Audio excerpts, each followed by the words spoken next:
You know what you did, Noir. Millennial pause. What's happening? I agree. Mm-hmm. Oh, is it weird? Am I messing with you guys before we go live? That's so weird. Hi, everybody. Welcome to... Oh, God. Every time I get that face from Nur-D, I'm like, and 3, 2, 1. He's typing. Got it. I'm not typing anything. Nothing's happened. Welcome to tonight's episode of Chronicles. As per usual, we are a little spicy. Welcome to tonight's episode. Before we begin, I want to give a quick shout out once again to Kobold Press for sponsoring this campaign. Also, another shout out to Kobold Press because I was under the assumption that that little questionnaire art interview thing was like a group message and not just a like of my face. Thank you, Kobold Press. I love you so much. It was really nice to see. It was very surprising. So thank you. That was a you message. Yeah, it was just me. And I was like, oh. Before we begin, the Kickstarter for the new monster book, Monster Vault 2 for Tales of the Valiant is live. There's going to be so many new monsters, and Kobold Press is fantastic with adding some new mechanics and some fun stuff. One of the things that I may have heard are harvesting rules for different kinds of monsters. You know, the thing that I have been wanting for the longest time.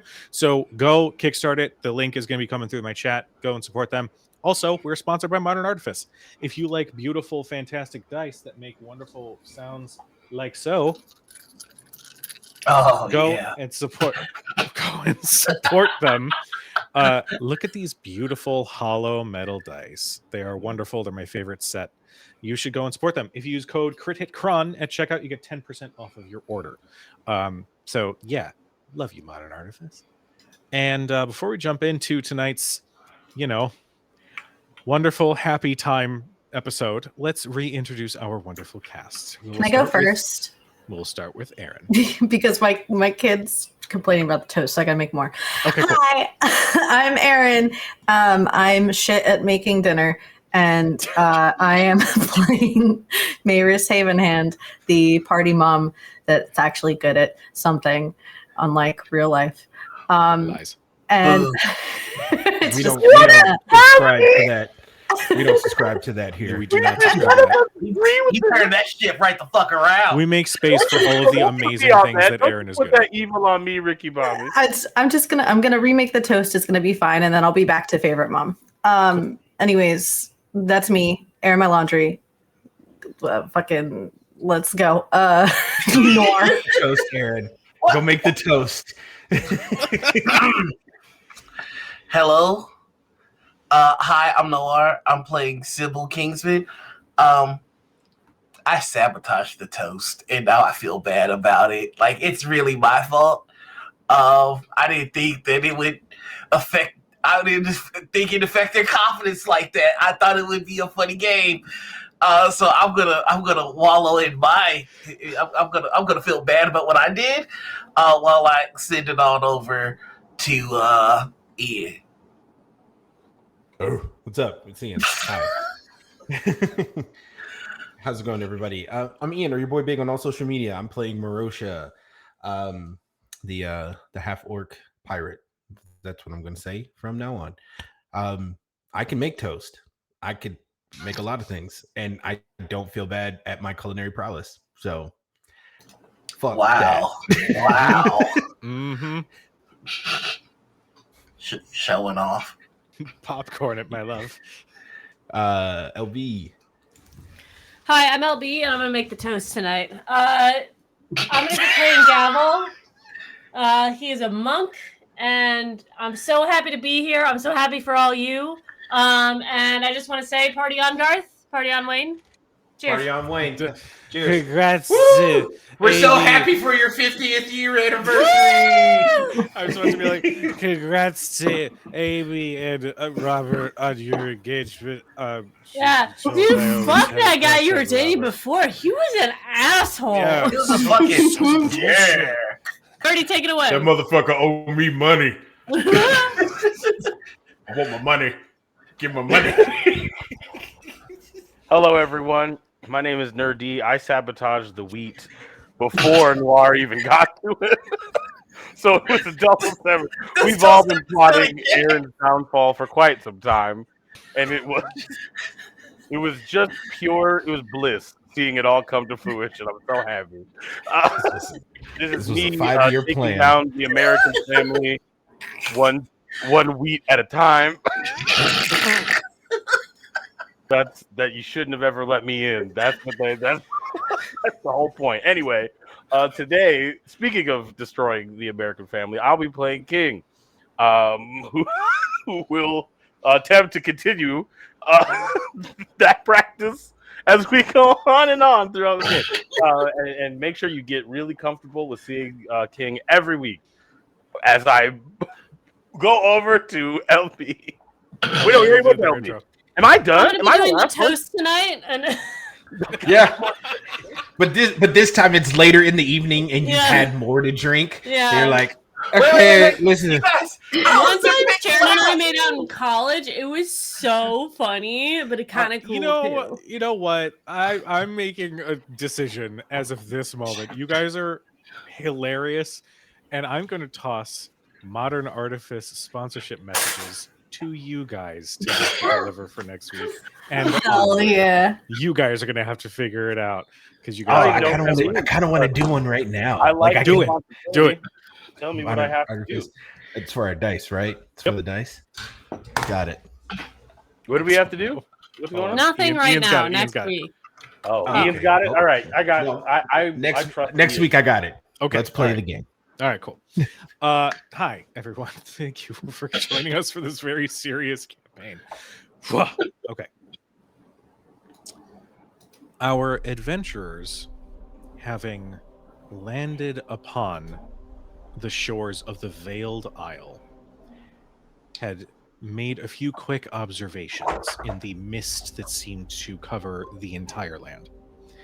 Namely, that whatever Merosha's trident has in its power, it is warding off some sort of curse, as any who venture too far from Merosha seem to age very rapidly.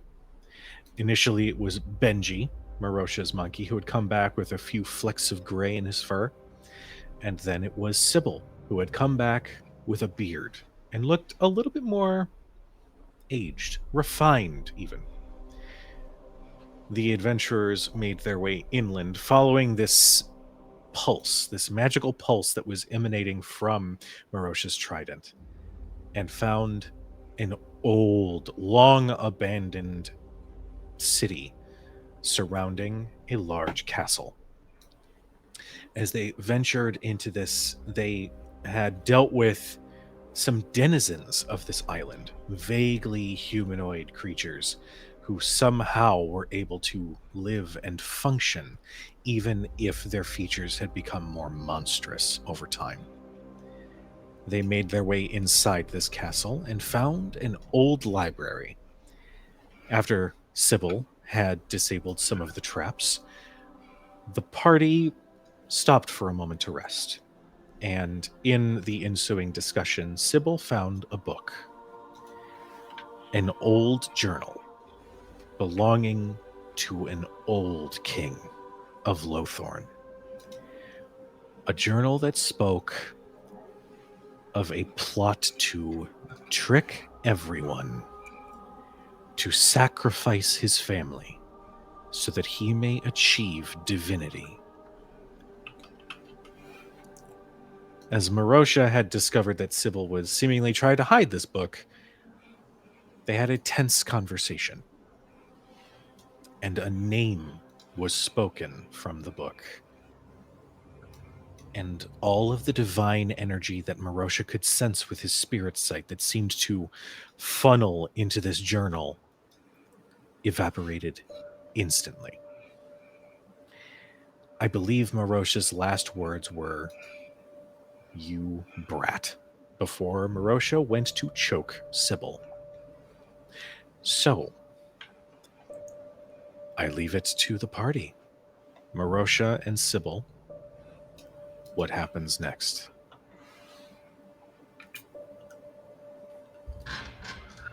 armor up.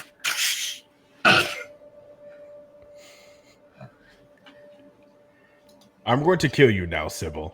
And like I legit like go for his neck. I don't care about the armor. I will need initiative rolls from everybody at the table. Oh boy. Oh boy. I totally have shard up. I got Valiant up, but I have to make my character.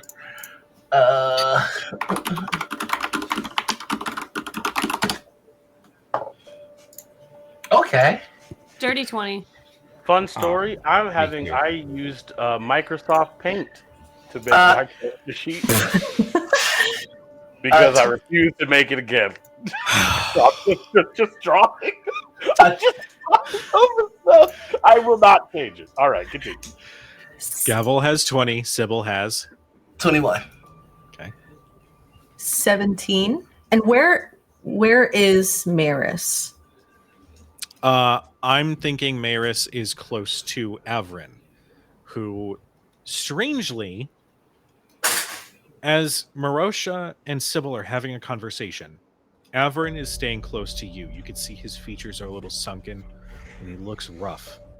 Until something happens, and his form... Whoa. He looks rejuvenated. Cool. Okay, 17. Okay, Merosha. I also have a 21. Oh boy. Okay. Whose dex modifier is higher? You probably have the higher dex. I have 15. I do. Okay. King, go. what did you get? 23. Okay. Well, first up is King. You see well, were you close enough to hear the conversation that Cybal and Merosha were having, or no? You said you had kind of disengaged a little bit. I disengaged from the situation. My wolves have been watching the entire time I had and been perceiving everything that's been going on. Okay. Well, you see Cybal's armor immediately appear, and you see Merosha lunge for Cybal. What do you do? I will hold an action. Okay. But I guess well, actually, I do have a question. Do I see the package become rejuvenated? Make a perception check. That is really the situation here.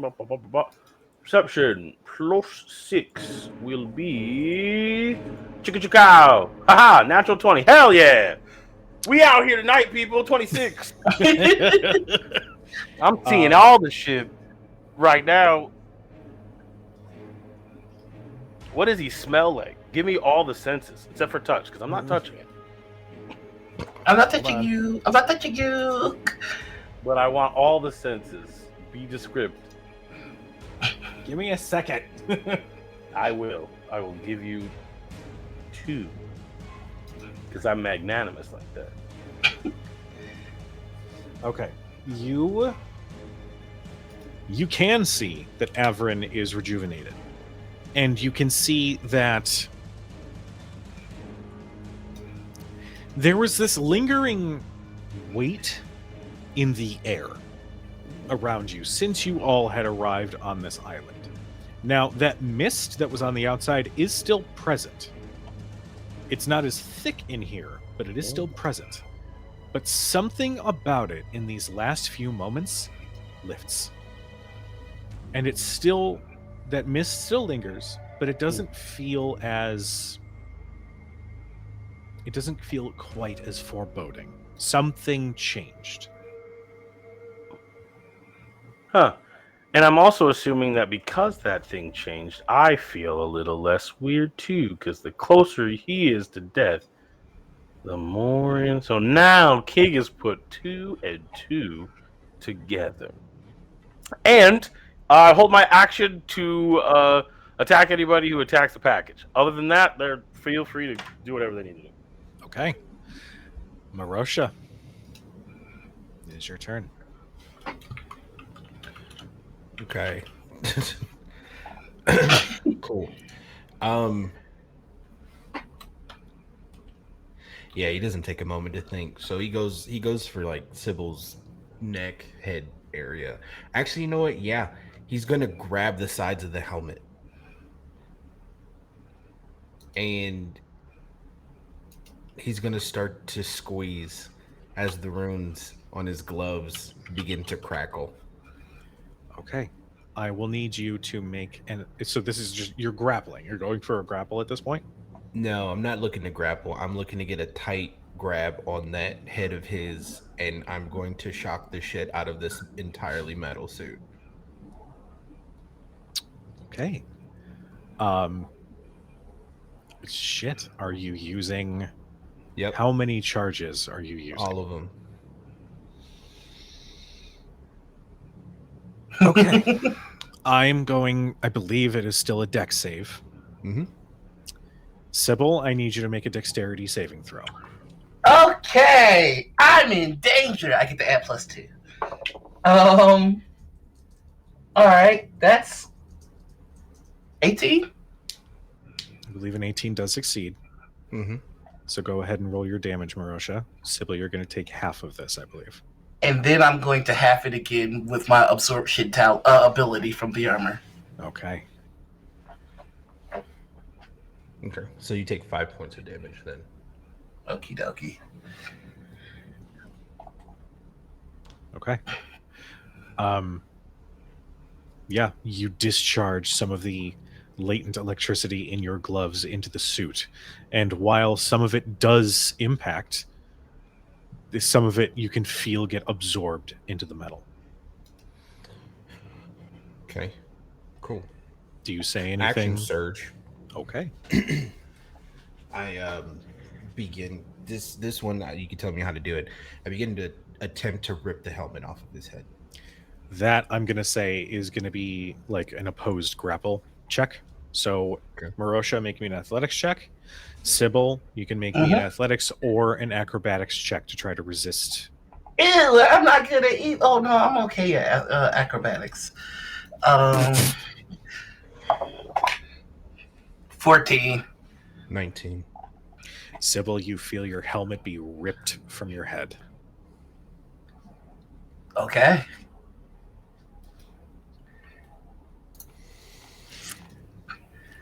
Merosha, anything else in your turn?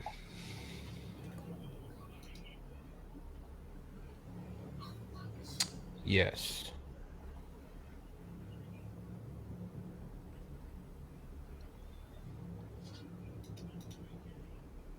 No. Can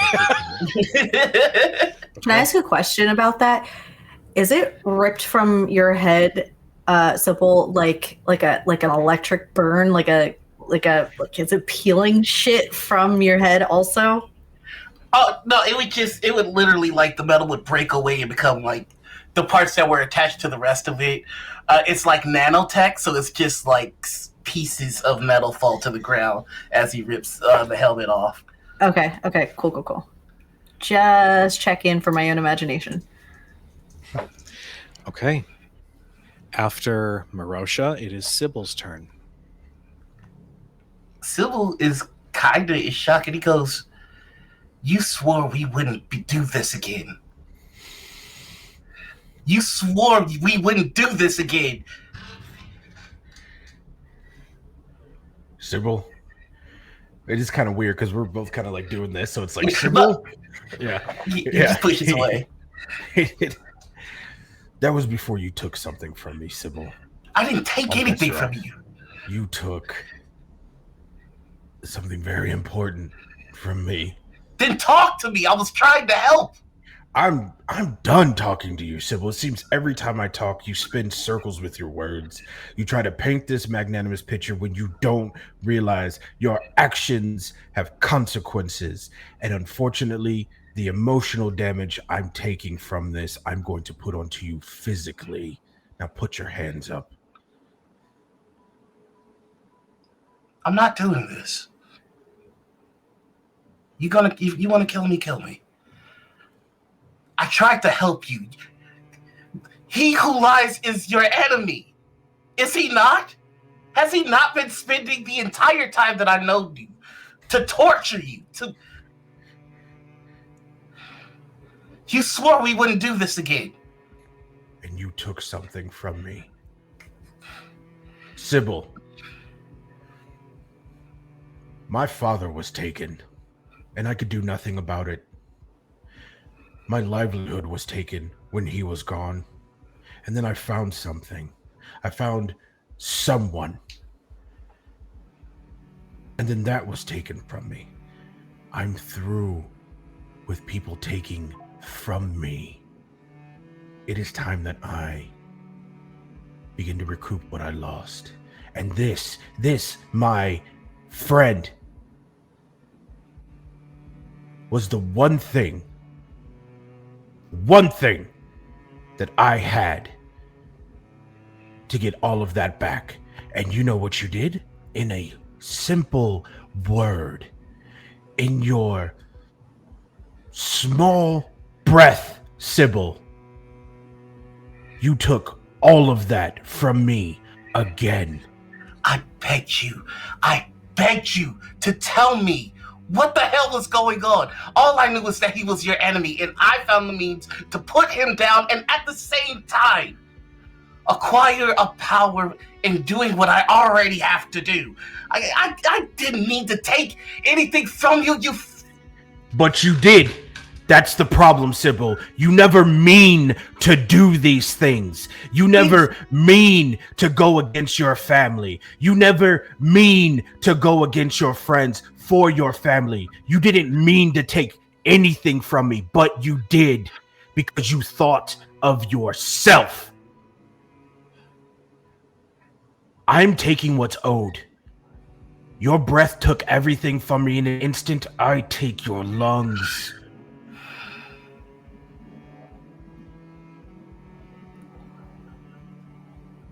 I wanted to be your friend. I thought I was helping.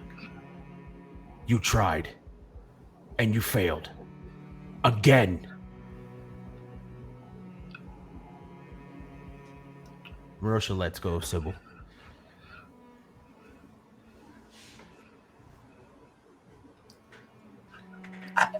I asked you to tell me how I could help you. Cybal, you never wanted to know, and he's like across the room. You never wanted to know what could help me. You wanted information. And it just so happens you found the right amount to help yourself. So go. Do whatever it is you want to do, because I have nothing left. I have nothing left for you, and I have nothing left for myself.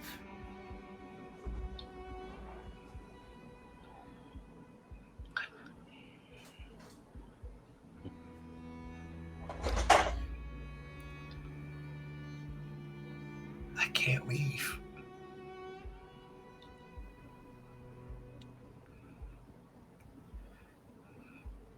He doesn't say anything. He just kind of stands there looking at you.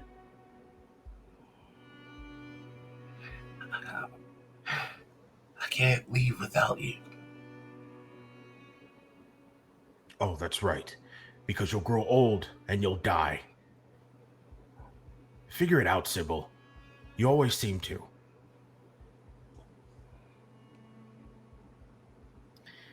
Do you truly think that what I did out of malice? What did you gain, Cybal? What did you gain? I gained a deity that was tormenting my friend being powerless. I gained the ability to become divine and to set things right. I thought that I was accomplishing many goods in one stroke. And I was working only with the information that you gave me. This is why, Cybal. This is why. You have so many thoughts running in here that you don't take the time to actually think. My thoughts are all I have. Well, then get something more. I thought I was getting a friend and a captain. No. You took from a friend and a former captain. If you had the chance to fell my father, would you not have for me? No, Cybal. Because that's for you to figure out. I have no place in that. All I can do is be here when you get back. And that's what I wanted you to do. That's why I told you what I told you in your workshop. Information is dangerous. You know that.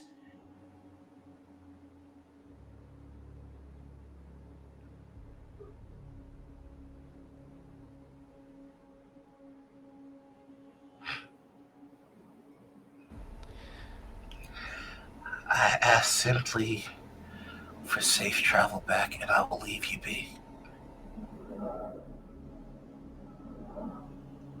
I think that I know that my actions have earned me that much. All your actions have earned you, Cybal, is a punch in the mouth.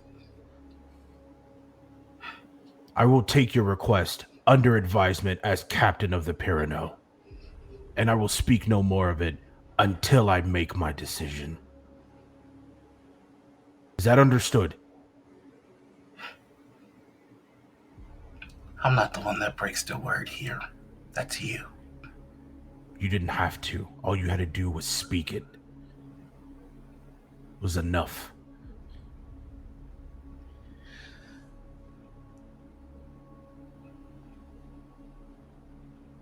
He doesn't say anything. And he doesn't move. He armors down and the sword becomes a cane again. Averin is going to slowly approach Merosha. Can I have Cybal's helmet, please? No. This is mine now. No, it's not.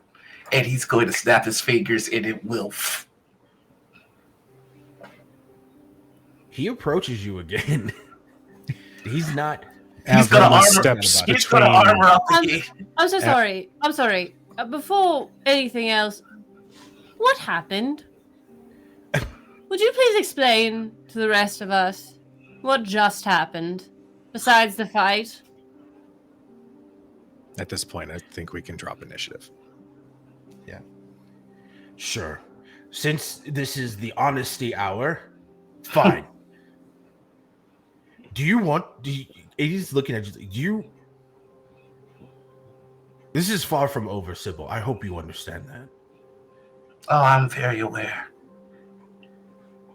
Cybal happened to find something out that took my one chance of getting this deity off my back. Oh. I'm telling Cybal. He who lies is the reason that I no longer have reign. He who lies is the reason why I do some of the things that I do. He's a trickster god. He latches onto people like a leech, and he makes them do, say, and be things for their own entertainment. And I've had this the day that reign was taken from me. The only reason why I'm on this island is because there was something that would get them away from me and closer to getting her back. And our friend Cybal here, with all of his wisdom, decided to take that from me. This is the reason for jumping off of Cybal into the clouds. This is the reason for setting the boat on fire when you first met up again. This is the reason that I'm so irrational. And I'm tired of it. It is exhausting putting up a front every minute of the day because of the constant threat that some divine or non-divine idiot will take from me again. From the moment all of us have been together, he has been whispering, clawing on my back, threatening to take every last one of you away if I didn't play along. Well, I'm through playing. And this was my one bargaining chip, Sybil. This one thing. And you thought this would help. You thought about yourself. You said it. You said it. You gained divine inspiration to take down your fucking father. Take down an army. You can't take down an army, Sybil. It's not worth it. The biggest battle you have is with yourself. And until you realize that and grow the fuck up, you will never win. I'm sorry, I'm still not clear as to what exactly he did. Allow me. You see, we've been traveling with Merosha here, who has been constantly on the end of an attack by a divine being but named He Who Lies. Right. It has been a constant hindrance to us. In fact, does any one of you know why we were here in the first place, other than to assist our friend here? No? Getting Yes. a trident piece, yes? Oh, well, that's what I thought as well. I come across a book. It gives the means to reach divinity. This was something that was accomplished by a mortal man who now goes under the moniker He Who Lies. Unbeknownst to me, speaking his real name aloud removes his divinity, something that could not possibly have been known. But in so doing, we remove an obstacle that has been a hindrance to us from the day we met, as spoken by Merosha. Now, Merosha could have been a fucking grown-up and told us about the truth of this abuse. Could have told us the truth of why we were here. Could have told us the truth of what he needed from us, but instead he wanted to play games. I spoke a word in a book. That is my crime. That is why Merosha broke his oath that we would never be opposed as enemies again. You did that to me, Sybil. I merely retaliated. If I may, please.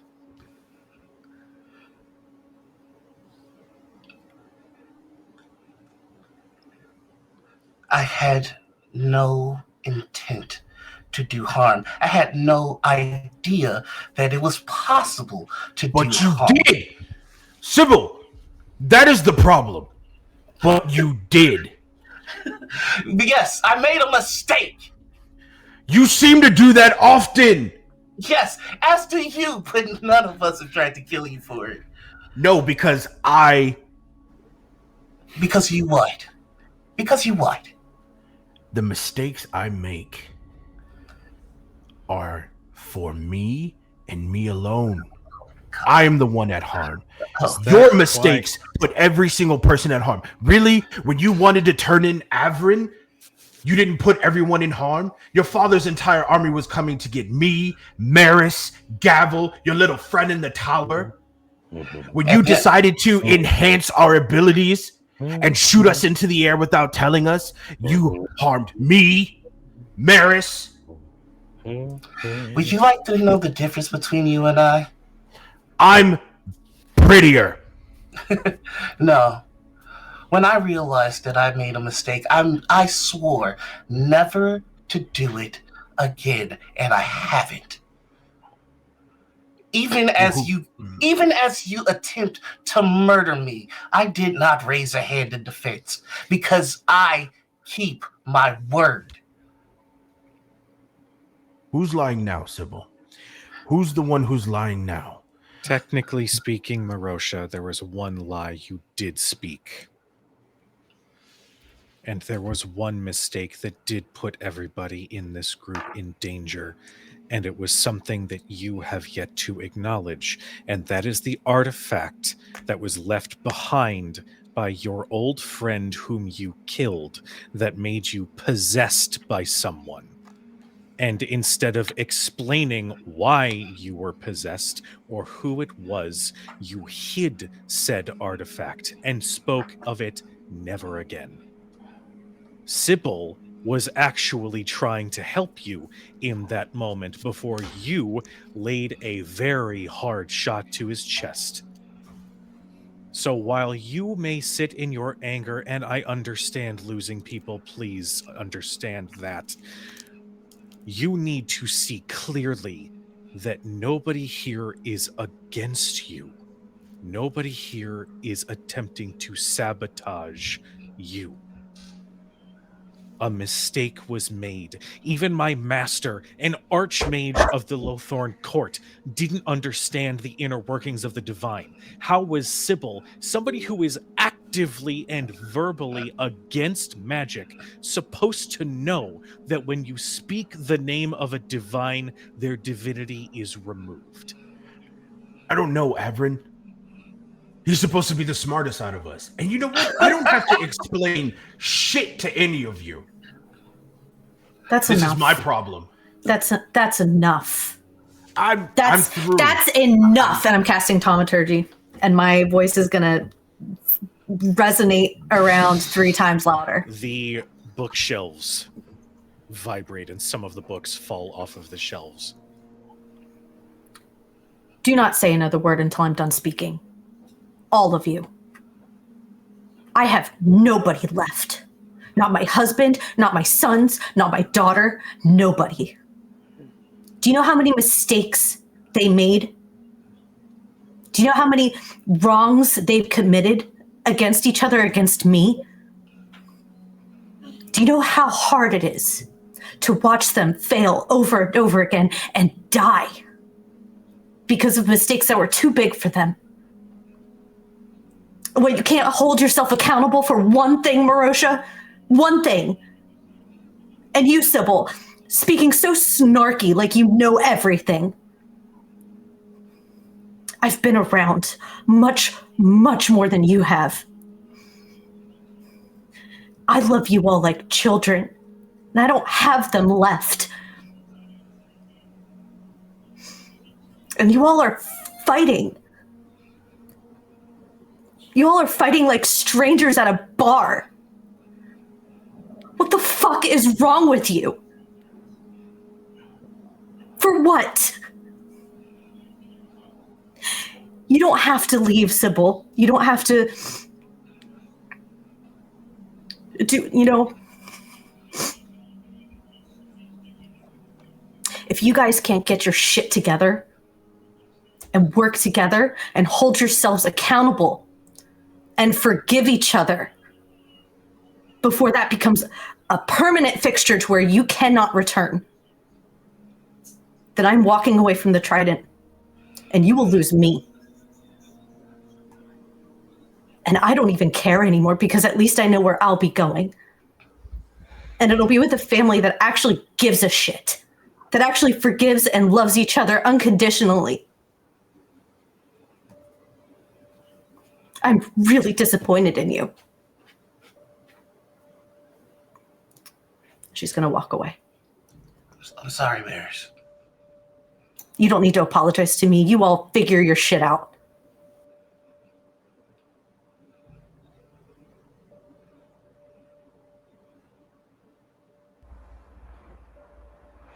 King is going to lean towards Averin and be like, I believe this is the part of the angry words where you attack someone.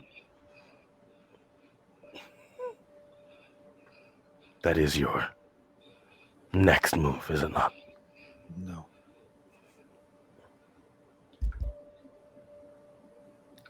No, it's not. Interesting.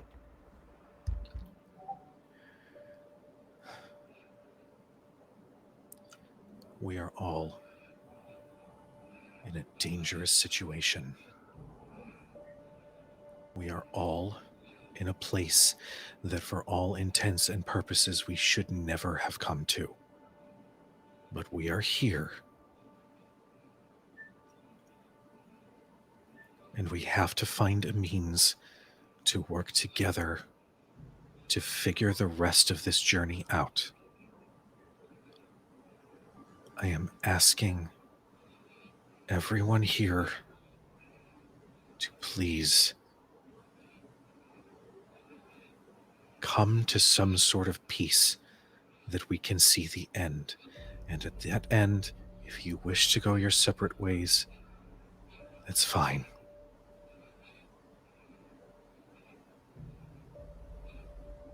But please, I just need to get to a safe enough spot. And what you do with yourselves at that point is up to you.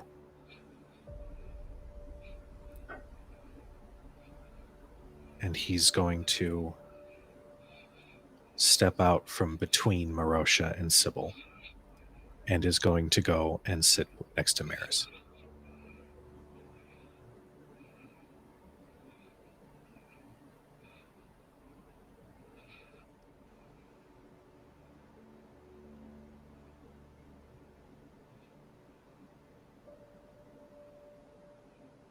The room is quiet.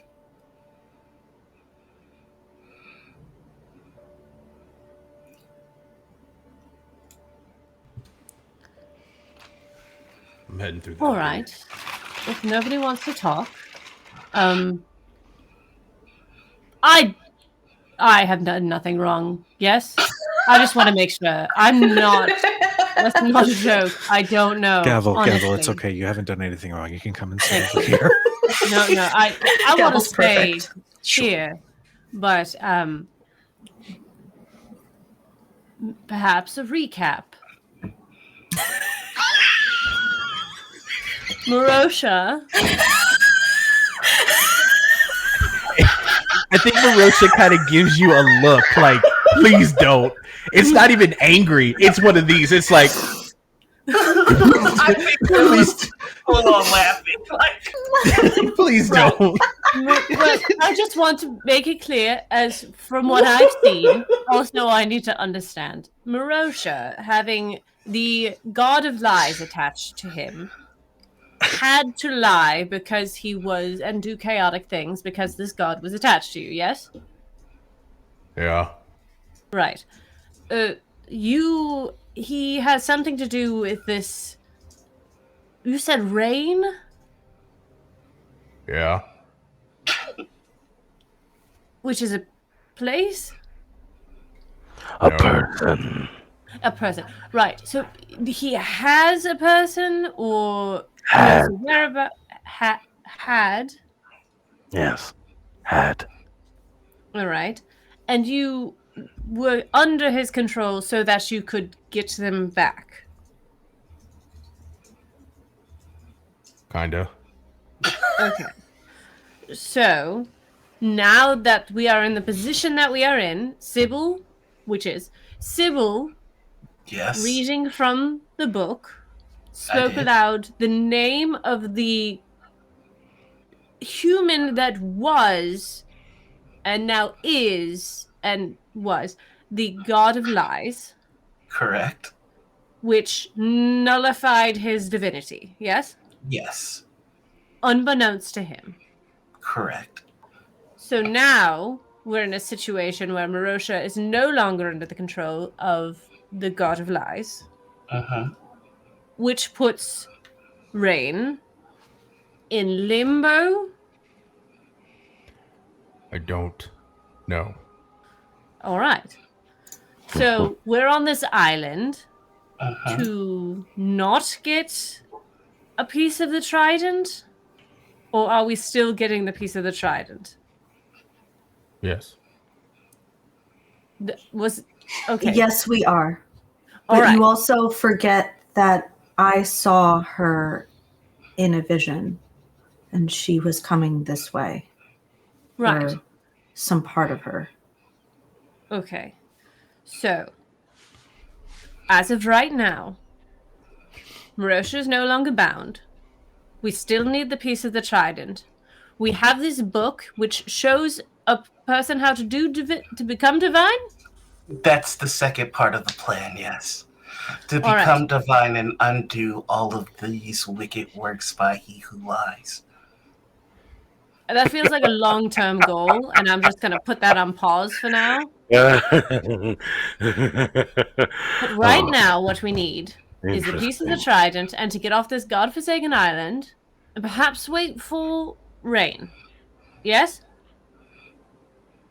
Well, if we wait for rain in accordance to what Maeris has told us, I believe rain was the entity that we ran from in the first place. You don't say that. What entity? The fog? Maeris? Was rain not the sea turtle that was attacking us? Oh no, never mind. No, rain was the shadowy thing that Okay. it was like a silhouette that was like moving really fast towards us. All right. So, we are currently on a very spooky island which does very bad things for us. I suggest, as arguably the most level-headed person and invested emotionally in what we're doing. Well, yeah, I would argue differently. That's fair. it's factually correct. I think your lust for terror and fear compromise you. Regardless, we get the trident piece, we get off the island, and then we decide, once we're out of the fog, that which could kill us if we go into it, what happens next. Can we do that?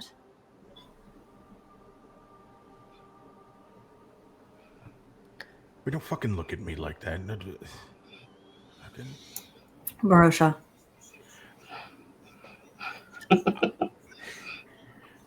Yes! Thank you. That's what we're doing. Thank and you. if Merosha, if you need to punch someone later, I am available. I probably will take you up on that, but I need to change my sheets first. I need a drink.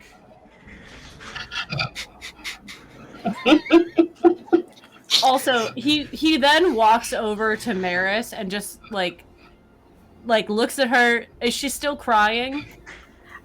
I think she's doing one of those mom things where she turned around so nobody could see her cry and is like brushing everything and like fixing her hair. Yeah.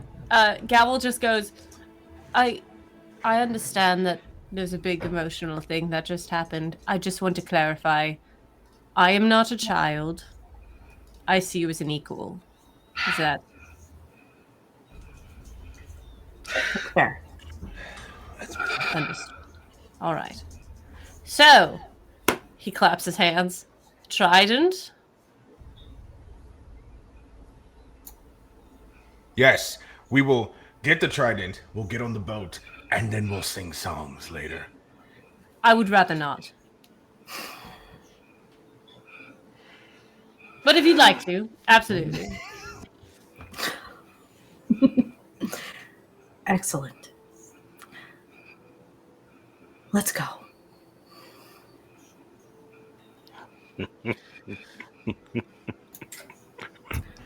What are Also, you am I laughing still- at?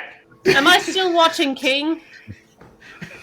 King was watching Cybal. Was standing with you guys. So if you walked over to where Maeris went, then right now the only people that are around are Cybal and King, and Yeah. I guess Merosha's also walked away. I don't know what the situation is. I think he's like We're all he's taking like kind some of- paces back. Okay, yeah. Yeah. It's just me and I guess it's just me and Cybal right now. Look, I was given an order, so now I move back to where King is, and I'm like, all right, where is the trident? Let's go to the trident, please. Gavel's done with this. He's Averin speaks up and says, technically, I mean, not really technically, the trident is on Merosha's back. I think it's something else here. I'm just saying. I don't know what we're doing. No, that's okay. And this is Kujo speaking now. What does that sound? The wind Oh, sorry. is picking up. We have to Sorry, go. sorry. That's my heater. Hold on. Why does it sound like a plane taking off? I was like, So windy in this library. oh, Who started their lawnmower in Erin's It's apartment? because When I get stressed, the I need to exhaust mow fan. the line. Hello. So here's what we're gonna do. Raiders. Narrators. Danny, you missed it. Holy shit. There was PvP. So, I would like to clarify for everybody here. What was referenced as being on this island was something that she who binds the truth had told you. There was something here that could feasibly kill a divine. Those were her words. The trident Check is reacting to something that is on this island, and it's the trident that is warding off this curse that ages everything that is lost in the mist. So she didn't specifically say, hey, there's a piece of this trident, you should go and fix it, whatever. She said something was here, but she would not elaborate. So just, above the table, is it the book? It's the book, right? I can't Okay. answer that. Okay, that's cool. King is gonna yes, Nur-D. since King is next to Cybal, King is going to do the thing where he stands like behind someone and speaks to them, but looking direct for and says he'll take a deep breath in as he does, and now here's an interesting question, Cybal. Yes, King.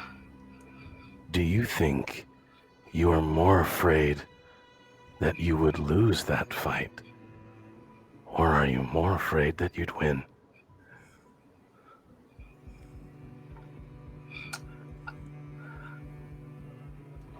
And King's gonna walk away. He's not gonna. I think Sybil will put a hand on your shoulder and go, would you really like the answer? Because I have it. Yes. Tell me. I know I'd win. I don't know if I'd have the strength not to fight.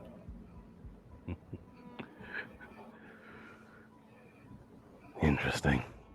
And he'll let you have it. King has this wonderful thing. Somebody could be building a house of cards, and they could be beautiful and great. Could be a little flawed, but beautiful.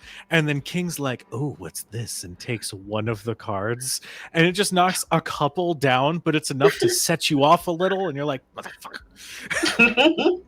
Across the library. What? The fuck? So, You trying to go, bro? Is the trident pointing towards anything right now?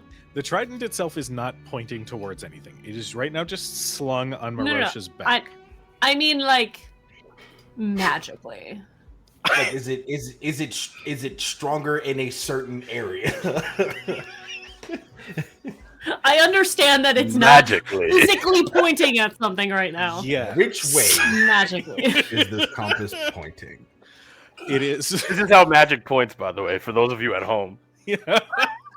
If we ever do a stage show of this and we need somebody to do like magic effects, it's just gonna be somebody with those little like twirlers going magic.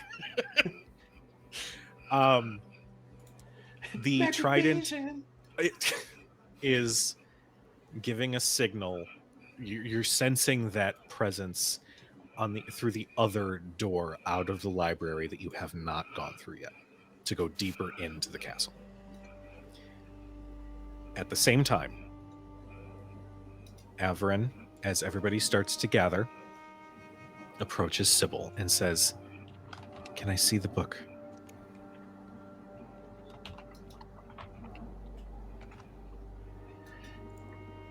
I paid a mighty fine price for it. Can I trust you to give it back to me, no matter what you read? Yes.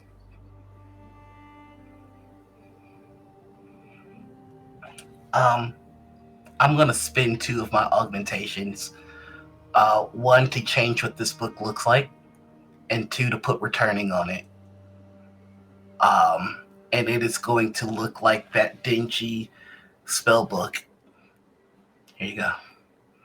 It just looks like it, right? Are you Yeah. talking about even the contents inside as well? No, once you open it up, it'll be the book. But like, just off the off chance somebody's glancing back, it just looks like Averin's looking at a spell book. Okay. He will begin reading through it as everybody gathers together.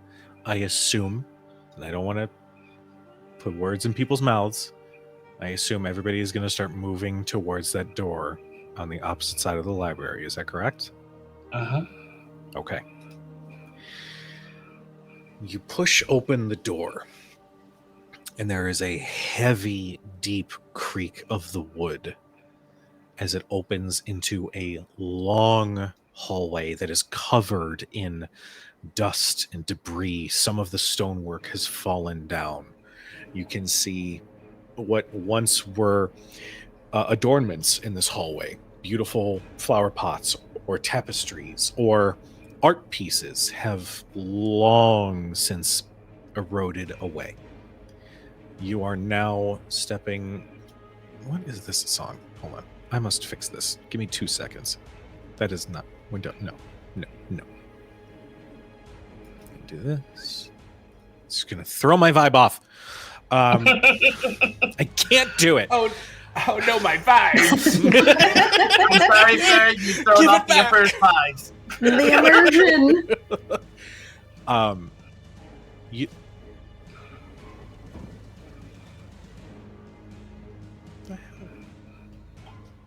Anyway, tabling that for the moment. You can see that this hallway extends out in both directions. One direction looks like it leads, for those of you who have a noble-ish background, Cybal, you would see that this could lead towards a ballroom area.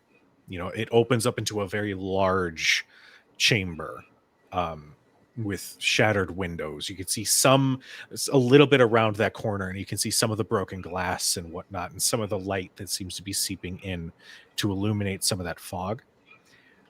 Down the other way, it looks like it could lead towards a possible throne room. But there are other doors in this hallway. I'll just sort of give it to you. Different, there's some storage closets. You see that one of them leads into a large kitchen. The smell of old, decrepit, and long rotted away matter just sort of fills this room. Which direction would you go? At this point, your trident, as you step into this hallway, and you sort of aim it around, it's not like it's intensifying in one direction or another. It's basically like you're in it. So whatever is here that does the thing is somewhere nearby, but you can't give a finite direction from it at this point. Okay. Is it hall, and then in front of you is another wall with some other doors, with other small rooms and servants' quarters and somewhat, at least in this specific area. More doors.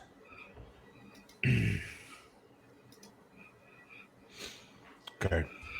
So there's no definitive direction, whether it's either hall or through the area with the doors. How many doors? There's about 3 doors on the opposite side of where you had come out of. The doors on your side, you can judge just based on the size of the library, are just other entrances into that large archive. Gotcha.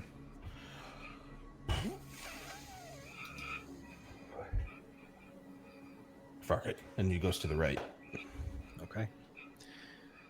You start moving to the right, which is leading towards the throne room. You can see some of the support beams have long since fallen over. And again, that dust cakes everything that you step across. In addition to this mist that still hangs in the air as you move, it seems to thicken and intensify as now dust is being kicked up. You come to a large set of iron double doors that remain closed. What do you do? Check to see if it's unlocked. Okay. You grip and tug, and you hear that heavy iron. There is a lock, but it moved a little bit more than it should. There was a little bit of give. It's going to require a little bit more to try to break the lock to open this door. Gavel, can you help me, please? Gavel, like, jogs up. Yeah. Yes. We're going to need a little bit more to pull this open. And he gives you this look. He goes, 1 second. Cybal. Yes, Merosha. Is there a way that you can produce a fulcrum to provide us leverage so that we can put more pressure on this door to open? Let me take a look.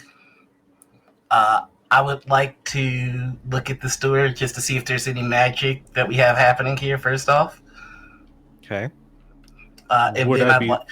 Would I be safe in assuming that you are using your Eyes of the magic vision?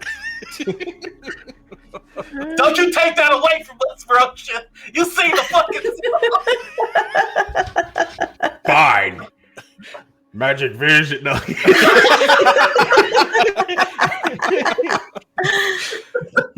Go ahead. Jesus.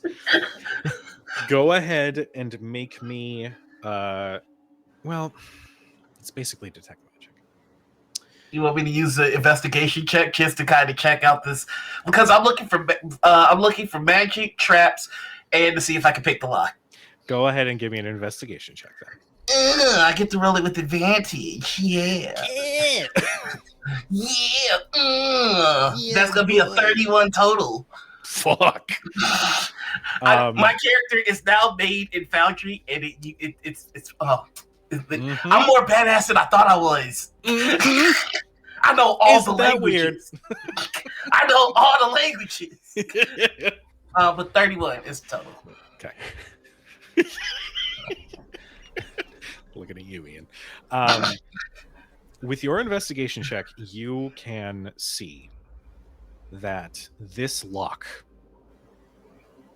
if broken, will release a spell that is necromantic in nature. Well, first we want to stop giving this a push, and he's gonna point to, like, I'm assuming there are runes or something. Yes. They are very faded, but they are there. That'll probably get us killed if we break the lock, so we're gonna have to do this manually. Just give me a moment. All right, here we go. I would like to... go ahead. Is it magical in nature? The trap, yes. Right. Do you think that Averin should handle it? We can do it together. Yeah. Is that wise? Yes, it is. Now's probably not the right time to brag about the fact that I was able to get the book, but You're absolutely correct. I'm going to stop talking.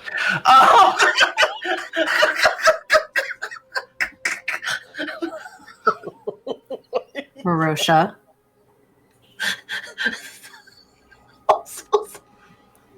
Simple is straight up my neurodivergence giving Okay. a mouth. I'm so sorry. Maeris, That voice was the equivalent of seeing Goku turn Super Saiyan for the first time, and then he looked at Frieza, and everyone was like, "Oh fuck!" In my head, Maeris wasn't even looking at Merosha. It's like the eyes on the back of the head. And I was just like, Okay, let's. You lucky your mama here.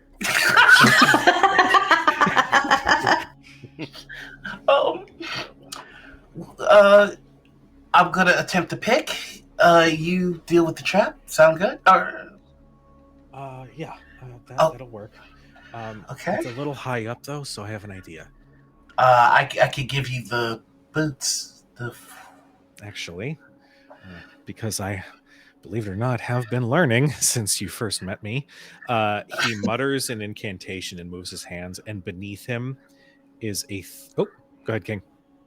If this is something that would endanger this person's life, King will not let him do it. So he is going to have to explain what he is going to do before he does it. Okay. What do you do to make this known? He's just gonna put his hand on him and be like, and say, "What exactly will this trap do if it is set off?" Cybal, I will give you with your 31. That it would be it was a 31, so I feel like you would know the specifics here. Yeah. There is a wonderful spell called Blight. And unlike a normal spell that is called Blight, this affects an area. Oh, an area of effect. Okay. Yes. Okay. The scientific term is an area of AOE, effect, if you will. Yeah. Yes. Mm-hmm. Well, King, I'm so glad that you asked. You see, what will happen is a spell will essentially use necrotic energy to remove the moisture out of living tissue, thus killing us via dehydration, sepsis, and potential hemorrhaging. Damn. And sepsis? Fuck. Yeah, the other causes were fine. Sepsis? Fuck. That's where we draw the fucking line. Everyone's got their line.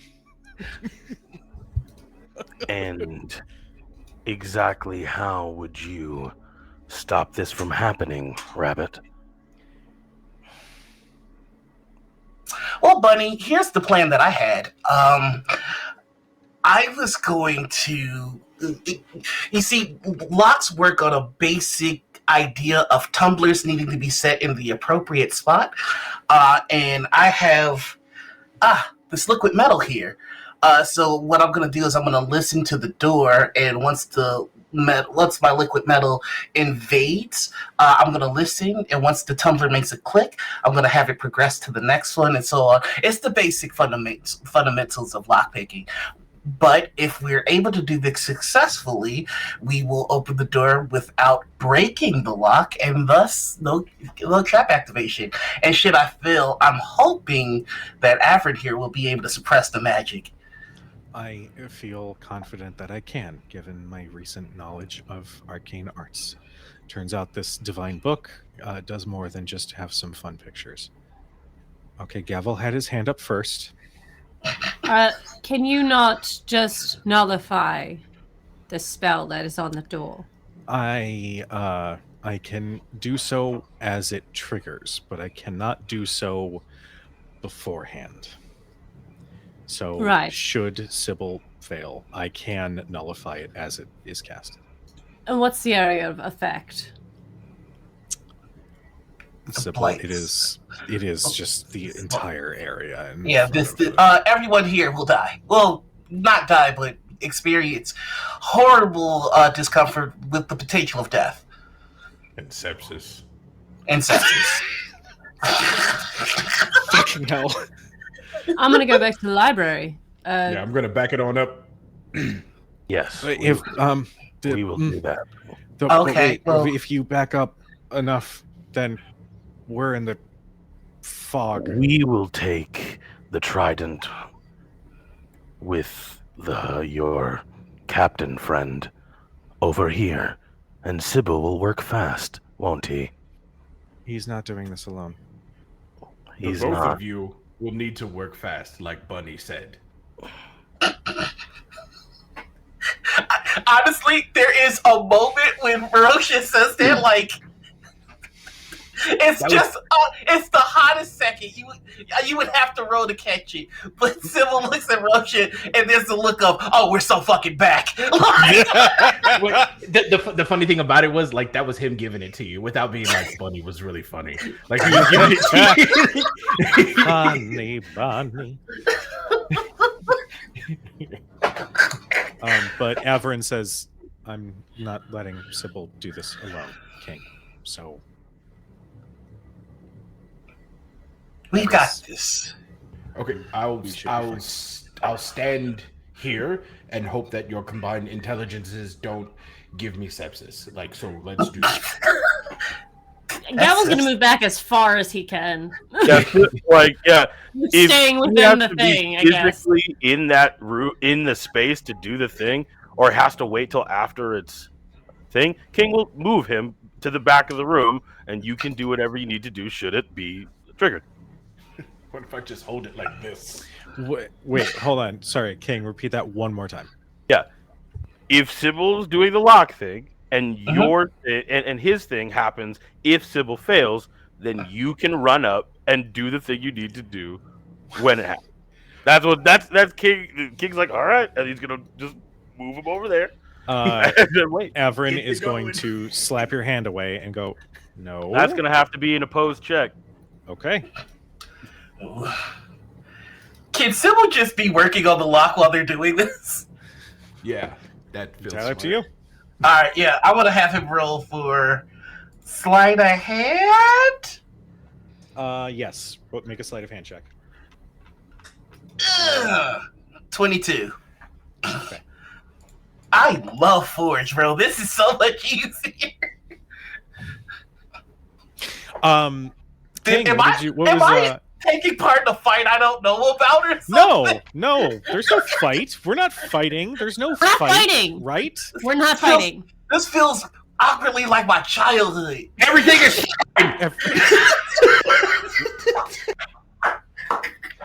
Eyes that got me. Holy shit. Averin got a 15 on acrobatics. Oh yeah, that's a 19, bro. Yeah. Okay. As you grapple and pull Averin, Cybal, you said you got a 22. Yep. The liquid metal seeps into the lock. A couple seconds go by as Averin is actively trying to push King off of him. And there is a loud shk. Yahtzee. That means I did it. You're all very loud. I need everyone to make it. No, I'm just kidding. I got so scared. Oh no, the sepsis! I can feel it. No, not sepsis. Not again. Everybody make a sepsis saving throw for me, please. Your charisma modifier. That's the only way that you can stop sepsis. Oh, I'm done. The lock is undone. That's it? I think, yeah, let me see. And I open the door. There is a loud sound of metal dragging against the ground as you open the door to the throne room. Averin eventually says, it's fine. It's disabled. Let me go now.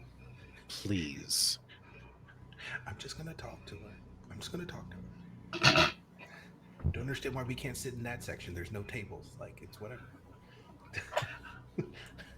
Please. Let me go. He's gonna stand there and look at him.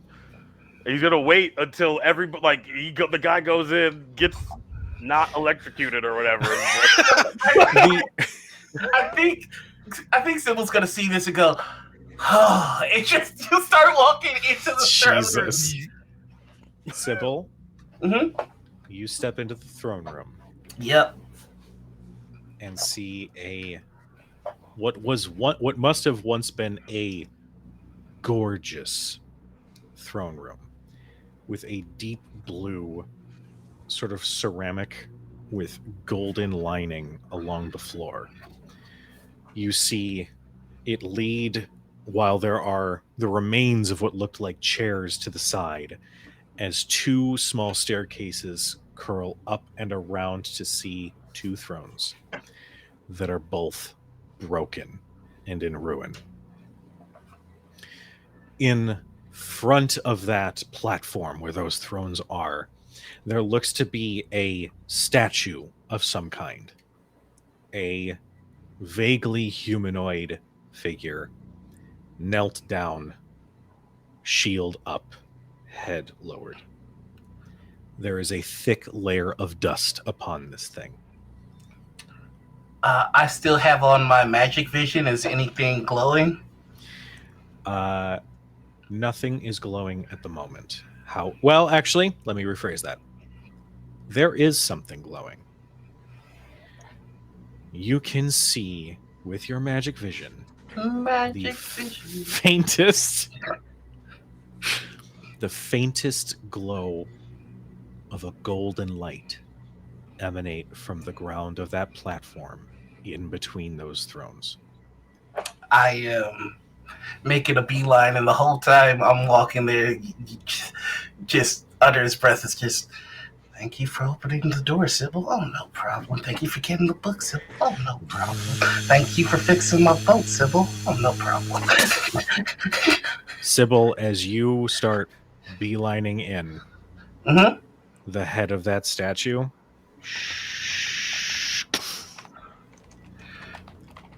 two large round eyes. I'm having the worst day. Wow. Yes. This statue stands very slowly, and you can see its arms split as one still holds the shield. Another's arm, a blade appears from where its wrist would be. Shut the fuck up, Ian. God damn it.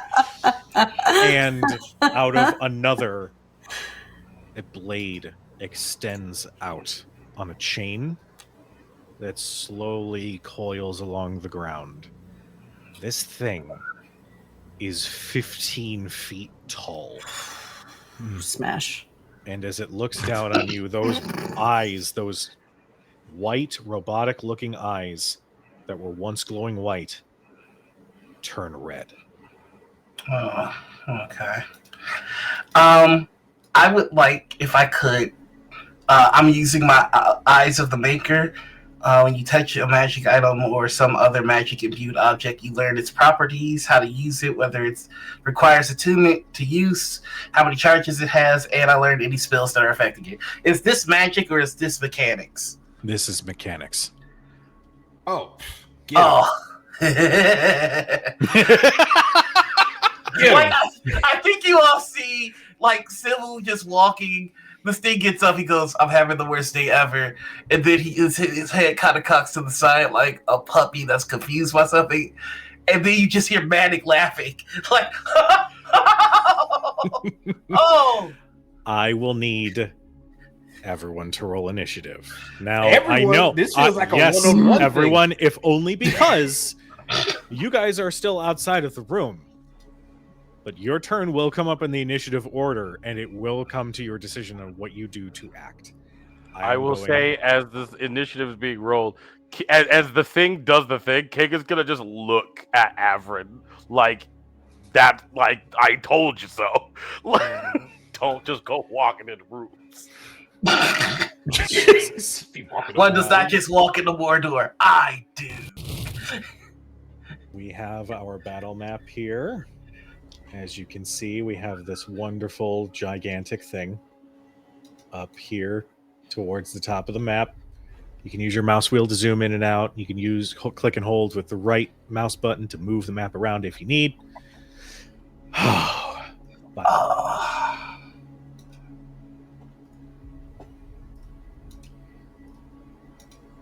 I'm going to roll this thing. He's with so Anish. cute, though. I need 2 more tokens. I will give you 2 more tokens. I need 1. I need 2 more tokens. 1 medium-sized token, and then a small-sized token, please. Would you say that these would be beasts of some kind? Yes, they would be. Well, actually, no. One of them would be. The other one would not. What?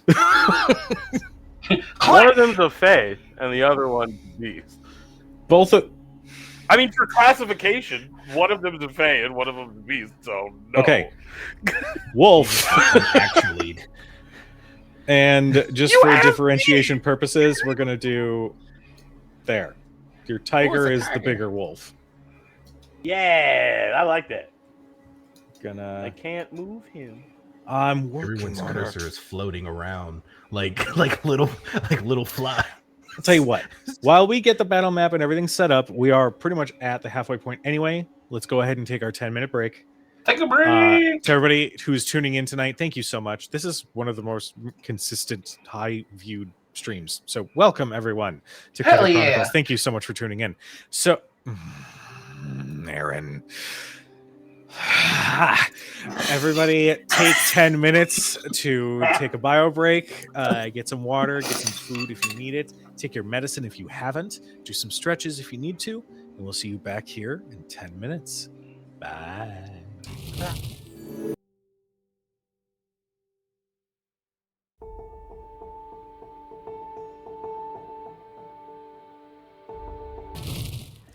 And welcome back, everyone. So, we are going to go ahead and get our battle music going because, of course, we have to have some battle music. So, first up in the initiative is Merosha. Merosha, I believe you are outside of the room. Is that correct? Yep. Okay. You can see through the crack in the door because it's opened wide enough that this construct has stood up to a full 15-foot height and stares down at Cybal with red eyes. What do you do? Damn it. Okay. Excuse me. And then just kind of pushes into the room. Okay. Go ahead. You have full control over your token. So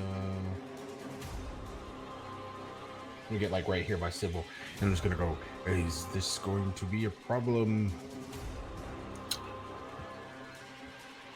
I don't think so. Okay. Yes, it is. It is actually. Like a problem that we should hit now, or am I waiting for you to do something? Sorry. I'm all out of cleverness for the moment, so do whatever you think is best. Great. Did you learn anything about this as he's like grabbing for stuff? Not magic in nature, so I don't see any supernatural resistances. Okay. And since it's mechanical in nature, perhaps... So what happens when my armor absorbs a damage type is that I get to output it as damage. So Sylvestra is going to crackle with electric energy from the shock that Merosha gave me. I think this might work. Wait, quick question. You quick hear... question. Go ahead. To Cybal, can I get a little bit of that? You want me to hit you? Or you can just hit my hands.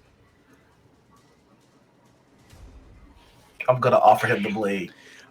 I'm going to say right now, this is still Merosha's turn. Mm-hmm. So if you want to hold your action for when Cybal does something, then you can act at that point. Actually, Counter offer, if I may. Object interaction take the blade from Cybal. That's being offered to me. All right, I'll take it. That's fine. Fucking Hey, I gotta know what Sylvester is saying about all this. Oh my goodness, just being tossed around like some harlot. Hello. Hello, You- Raiders. We oh, Raiders? Hello, Sylvester. We've met previously. Oh, did we? Were you the ruffian, the captain, something or other? Okay, I'm just going to spin this around. I tried. So Sylvestra still has that crackling energy, right? Hey, I will pull up the text for you. Yeah. Is this another person that I'm just finding out about right now? Yes. Yes. What is happening? It's a blade. The blade Oh. has a person in it. Oh, it's like Sombra. LB. Yeah. Hell yeah. Be respectful. Nothing around here. God, it's just a blade. Am I inaccurate? Am I wrong? No, but still. All right, what's happening? Who's doing what? Go ahead. No, you were about to tell me something. Yes, I'm looking for the absorb ability. I'm so sorry it's taking me so long to find it. No, you're good. So what I'm going to do right now is I'm going to hold. Bless you. I'm going to hold my action with Sylvestra until Cybal's turn, when they make a decision on how we are going to dismantle this thing. You get 1d6 of electric damage. From the blade itself. Yes, because I absorb your electricity. Yeah, but you absorb 3 charges of my electricity. Is it still 1d6? It's still 1d6. Okay. Fuck. Okay. Okay, shit. Okay. We work with what we got. I'm still gonna hold my action because I feel like we should like combo in this first hit. All right. So you are holding your action. Gavel, it is your turn. Okay, I am more than 45 feet away from this thing, yes? Yes. Okay,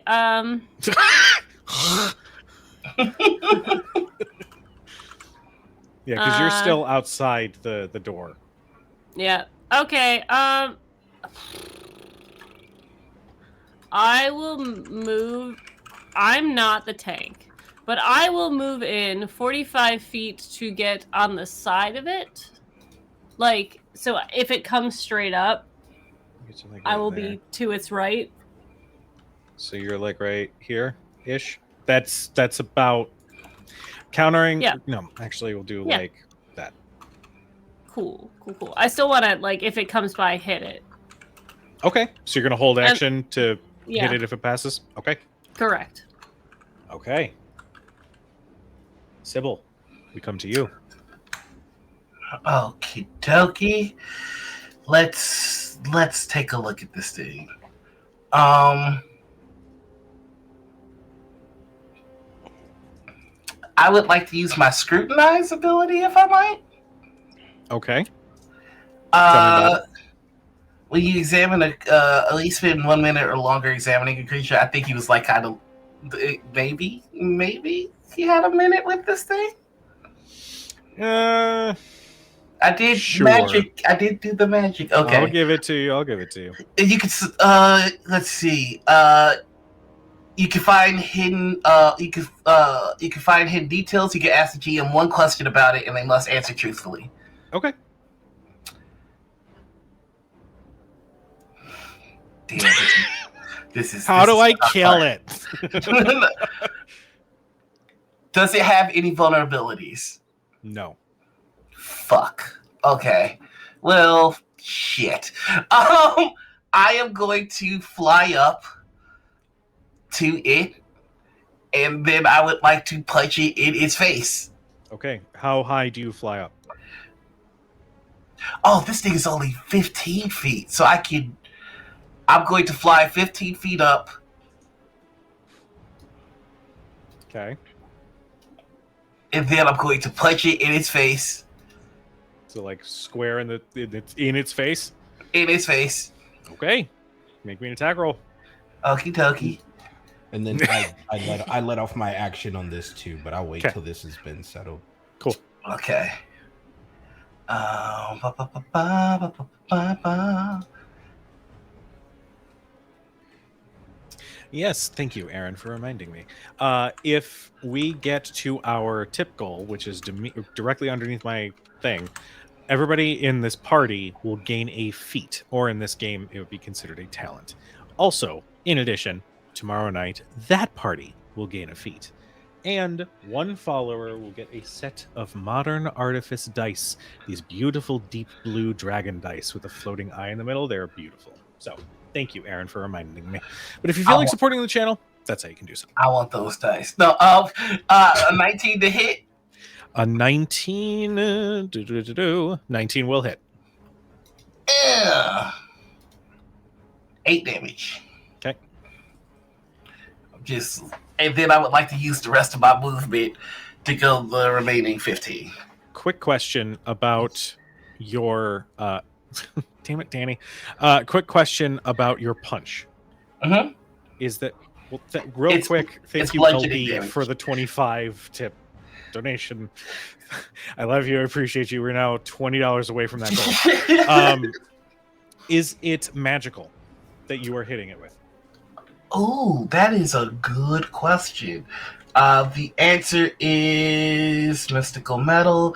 Each gauntlet of the armor functions as a simple melee weapon with the light property. You can choose whether you use your intelligence modifier. Magical bludgeoning damage, yes. Okay. That is an important distinction. Thank you. Yeah,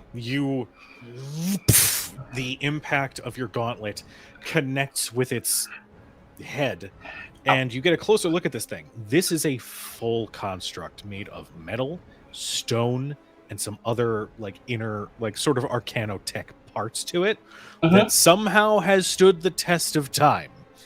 And the punch hits it right in its face, and it you leave a couple cracks, but it's solid, this thing.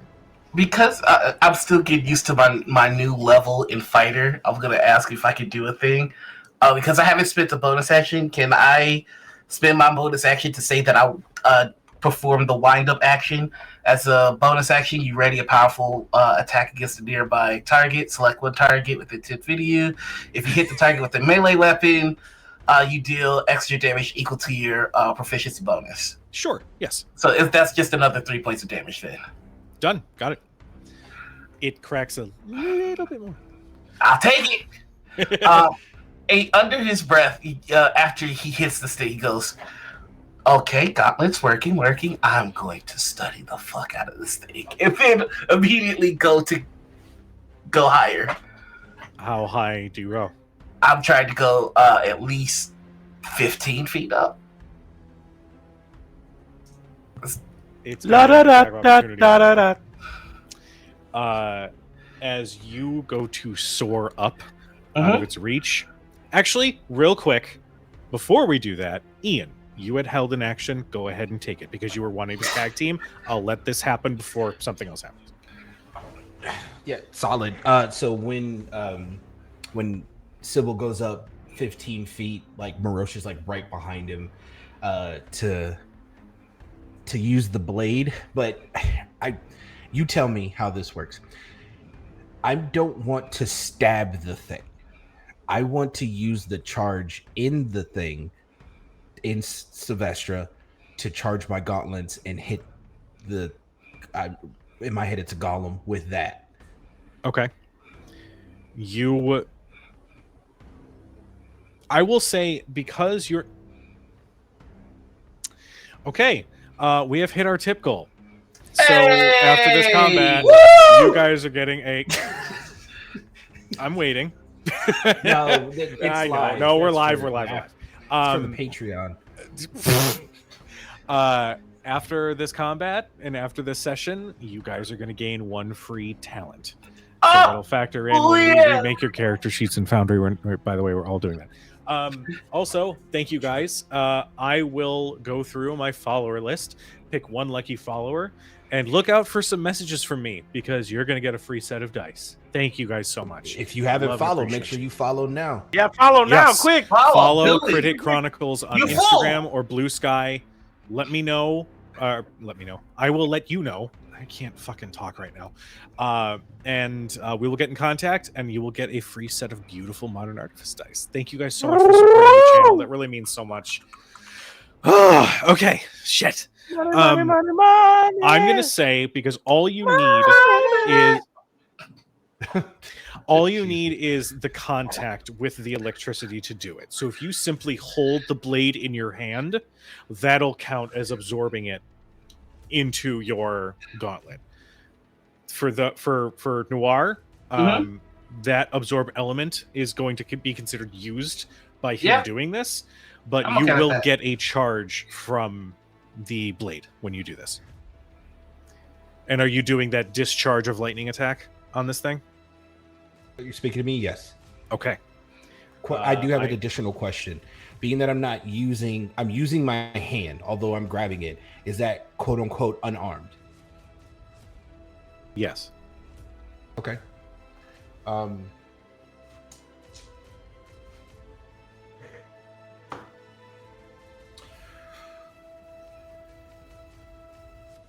This is 18 on the die. Oh, Jesus. So it's 18 on the die. My unarmed is +7. So do I hit? Yes, that will absolutely hit. Okay. Solid. So would this be bludgeoning plus a 1 charge of the lightning? Yes. Okay. So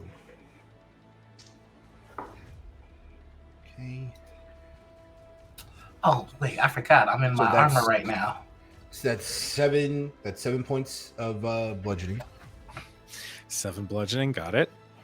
And then that's 2d8 on 1 charge. Okay.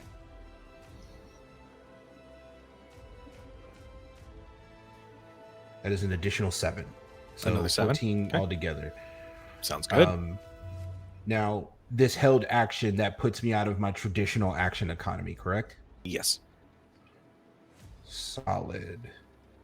Okay, cool. Then I hit a defensive stance in front of the big machine, and I get ready for whatever is about to happen next. Okay. So, quick recap. Cybal punches it real hard in the face. At the same time, there is this discharge of lightning energy that impacts the center of this gigantic construct. As that happens, Cybal tries to fly up, and you all hear the chains of that long weapon activate as a blade tries to shoot up over at Cybal to drag him back down to the ground. Cybal, I'm going to need your AC. 20. 20? Okay. Just make sure I've got my... Okay. That is a 23 to hit. I need dice. So, could you remind me again what luck lets us do? Luck will let you give yourself a bonus 1-for-1 to your roll. If you spend 2, you can re-roll a d20. If you spend 3 luck, you can do something RP-wise to influence the world around you. Like, say you know a guy. It's like that sort of impact. I like to cast I know a guy.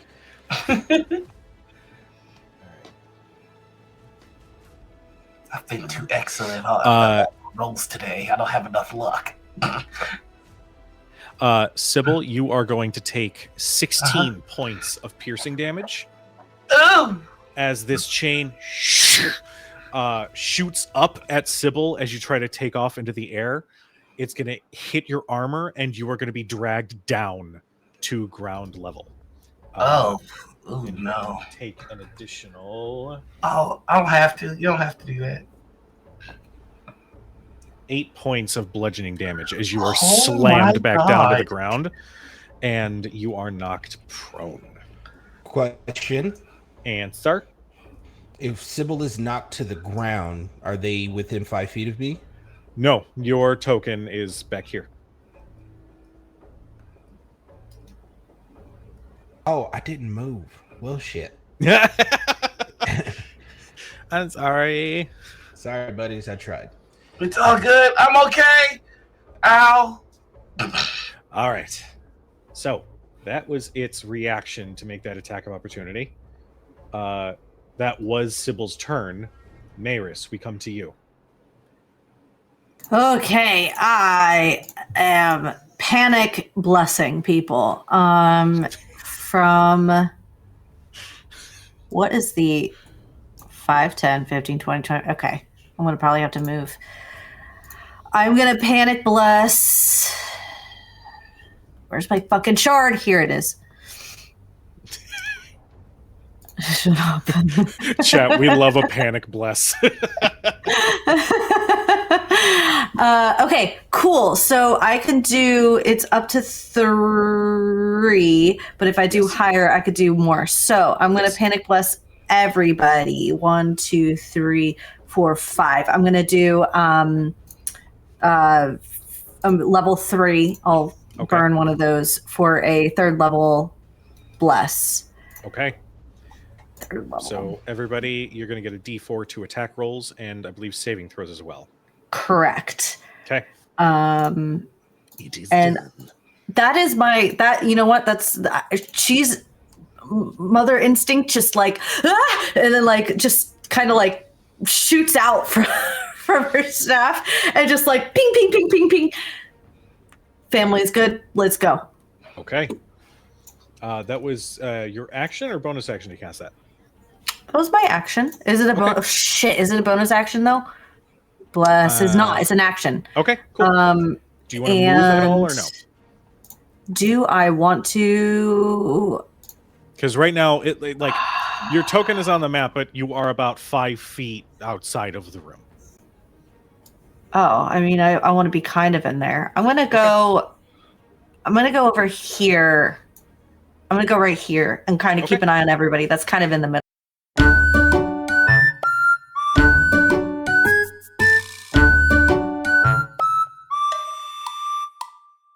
Your argument is basically saying same thing, different shape. So you're saying a tater tot is not a French fry?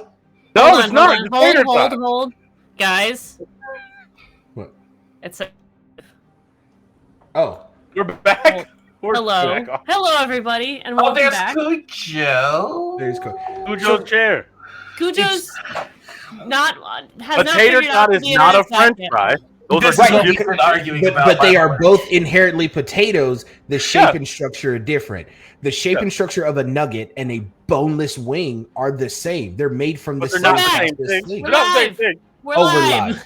I Hi. know we're live, and I'm telling everybody. I'm that telling it's Kujo Nugget. that we're live, so when he And the doesn't come both- back, We're we are live. back. We are live. We're live. We're We're live. live. Okay. Hi, We're live. everyone. Sorry. We're live. Sorry. We're- I just was like, don't come back and say something weird. Say all the weird Not things that right we, now. not that All right. people ever say something weird. Real quick. Real quick. If that happens again, I'm going to post on the socials that we will have to continue this next week because we've been having issues with the sound. I don't want to waste people's time. I really appreciate everybody who's in the chat right now. Thank you so much for sticking around. Oh yeah. Technology is the worst. So as long as we can go, we're going to go. But if it drops again, we're just going to have to pick this up next week. Okay. No worries. I love Okay. No everybody. worries. No Okay. worries. Okay. You're good. This is what happens So- when you don't have things built by Sybil. No, that's true. I'm going to need Cybal to work for Astound. That would be just great. Okay. Kujo, so- yes. it's just a game. We're I good. know. We're having fun. I know. I just in the middle of everything is just I know. it's awesome. So You're good. okay. So real quick. King, we are up to your turn. Can you see, is my screen still sharing the thing? No, it is not. Hold on. Wait, I didn't look. The Foundry? No. A Foundry Okay. is up. There we go. Nur-D, you should be able to see in the Discord call, I'm sharing the Foundry screen so you don't I have your computer can't. blown up. I get. Okay. Are you saging the internet? I love it. All right. King, what would you like to do on your turn? He's gonna hang out. He's not going in. No, my responsibility is right next to me. He's gonna keep Okay. holding him, and that's what Okay. he's doing. Are you holding an action at all, or are you just hanging out? I mean, he's holding an action to get this, like, to hold on to him and get him out Okay. of the way should something happen. So here's the thing right now. Merosha did run into the room. Merosha has the trident that is keeping Oh, how close do you have to be to the trident in order for it within to work? 30 feet. Oh, it's 30. well then Okay, King will it's move him and the package within 30 feet of wherever Merosha. Okay. So that's what 1, 2, 3, 4. Do right there. Yep. We'll have your wolves stay back Yeah. there as well. And the wolf's gonna be in front of us. And then and then basically holding action to keep hold of this package. Okay. It is now the Guardian's turn. After ripping Cybal down, it crouches, and as it does, its whole form shifts and turns into like a turret with legs that it can move around with a long cannon. And that cannon starts to whir. I am going to need some dexterity saving throws from Hit me. people. Hit me. Where was it? Where the hell did my thing go? Okay, there it is. Okay. I have to measure here real quick. Thank you, Foundry, for the... Measure twice, cut once. I want to die. Hey, Kujo. Kujo. Yes. So, I need Cybal, Merosha, and Maeris to make me a dexterity saving throw. It's because you wanted it too bad, LB. Oh, you were just outside the code. I don't know what you want. Why do you want to be? You know what? Whatever. Dexterity. You know full well why. You know full well why. Because somebody wants to play catch.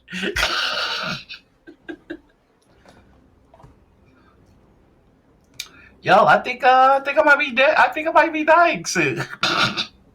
Okay. What did everybody get? I got a 7. I Okay, got a that's a 5. That's a failure. Marosha? 17. Okay. That is a fail for everybody here. A 17 fails? That is going to be 40 points of force damage as a cone of force emanates from the end of this cannon and blasts forward. It destroys the ground beneath your feet, and anybody who is caught in the blast is going to be sent back 15 feet.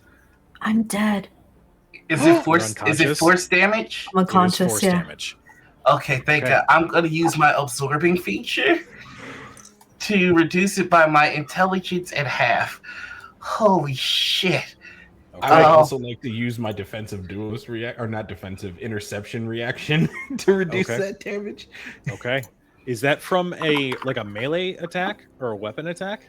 I'll read it. Give me a second. Let me see. Give me a second. 16 points damage. Jesus I'm gonna do Christ! this to sort of mark that. Yes, Whitney, we're back. Sorry, technology. It is says awesome. an attack. It doesn't specify melee or weapon. Oh no! It specifies that I need to be holding a weapon, which I am. Okay. I will allow it. I think going forward, I think the verbiage is meaning that you are using your weapon to, deflect away a weapon or ranged attack. Or it says when a creature you can see hits a target, that's for someone else. I take 40 damage. Okay. Maeris is unconscious. Everybody who is hit by that is blown back 15 feet. In its turret mode, it is going to move 5, 10, 15, Oh my God! 20. We'll do 25. And it's like, it doesn't have like wheels. It's got its legs that are just, and they sort of cling to the banister of that staircase as you just see that little bit of smoke coming from the end of the cannon. Up next is Averin, who, after seeing that, is going to make a decision. Averin, as everybody can see in the chat, is currently held by King. Now I have to look at his spell list, which means that everybody's going to get to see his character sheet. And you can judge me or be like, oh, spoilers. I don't care. I'm just not gonna look like a responsible player. Let's stand on my Well, even the chat can see it too, so whatever. Close your eyes, chat. Don't look, chat. Got it. Averin is going to, as a bonus action, cast Misty Step to escape King's grapple. I am not going to allow that because I have Spell Hunter. So I am going to, unfortunately, have to harm him. Not what I want to do. That goes against your directive. It does. Technically not, but all right, here we go. And Oh my god. yeah, boy, that is a crit with claw because I'm not using my sickle. So he is. Are we doubling damage or are we doubling stuff? You are going to. What is the damage that you would roll for your claw? It's 1d6. So it's just 1d6. Do you add any modifiers to it? Strength, which is 2. Okay. So you are at base going to deal 8 points of damage. I need you to roll 1 additional d6. Okay. 8. Oh my god, Maeris is gonna die. Plus 4, so 12.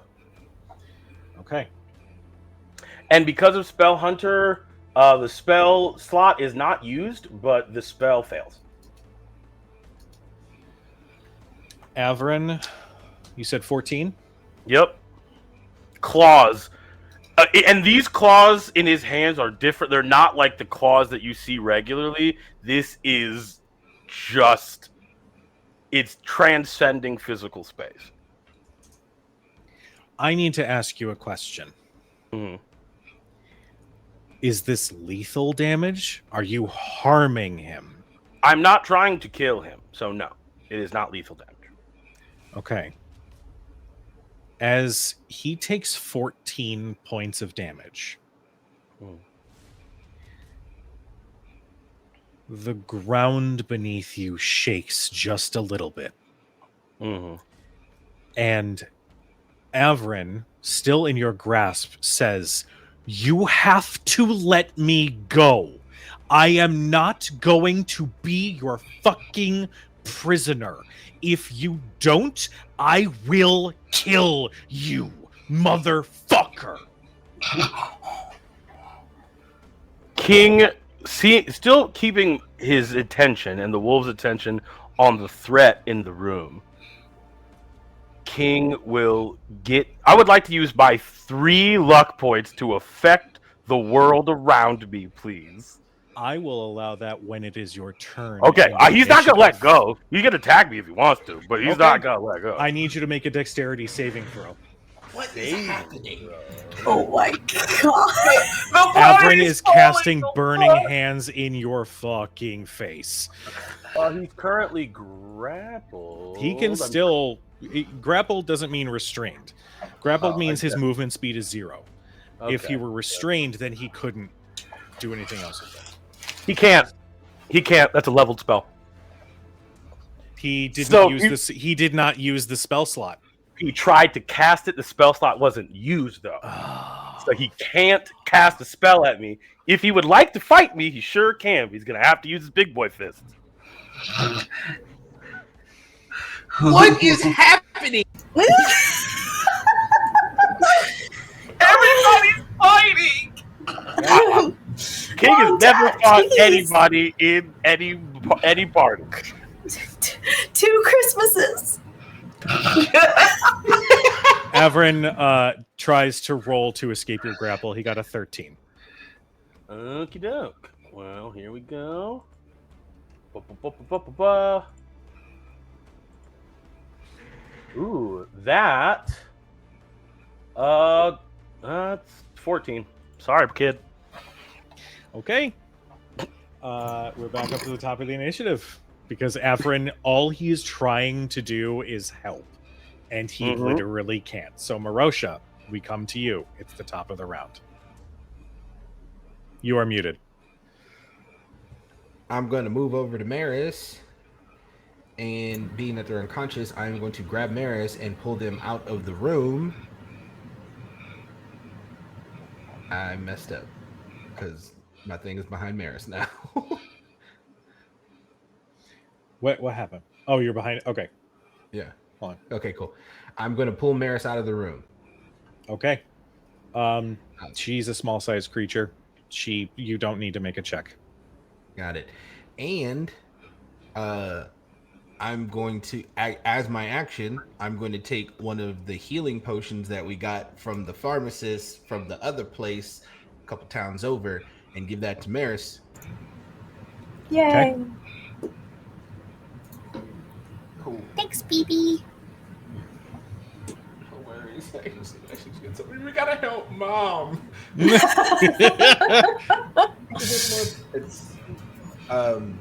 so it's the one that I have is minor. I think Cybal or Gabble has the major. That'd be me. I was gonna throw it to somebody to give to Maeris, so good call. Yeah, got it. No worries. So that's 10. You get 10 points. Thank you. Okay. Cool. So that was. These are 5 block squares, right? Yes. So it's 5. It's 10. I still got 20 movement left. I think I just have.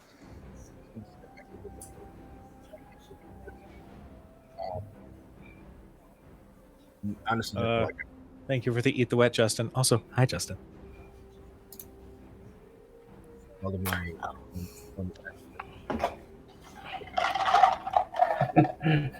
Ian, that you one. muted again somehow. Huh? Oh, okay. There you are. Can you repeat what you just said because your sound didn't come through for some reason? Sorry, I said all of my bonus action stuff or my other things. I have to be closer. Like I'm no good at this range. Okay. But I think I want to yell out to Cybal and Gabble, like, we need to leave. Do with it as you will. No, I got you. Yeah. All right. And that's me. Okay. Gavel, we come to you. I thought I went after you. Oh, shit. Why did that? What happened? No worries. I thought, what? How did that get? Because we tied, right? No, that was with the earlier. That was at the beginning of the session. This is a completely new encounter. But you still went. Oh, never mind. Yeah. I think that was I'm from the probably earlier. getting confused. Yeah, Okay. you're right. Okay. I want to fight so bad. Thanks, Simon. You can. You can. Yeah. Let me just above table to Yeah. quell some worries if they are there. That was like the equivalent of a dragon's fire.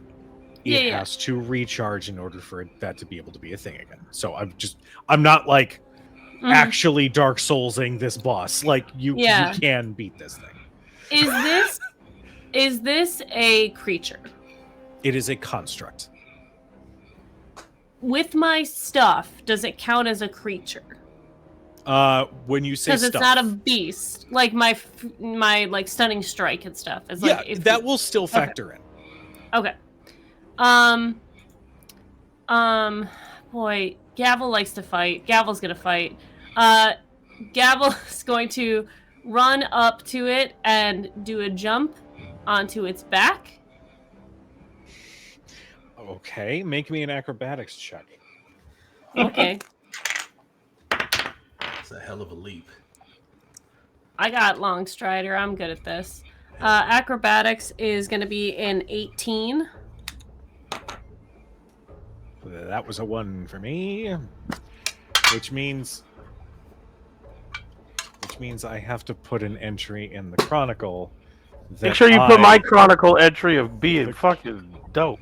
The Chronicler rolled a natural 1.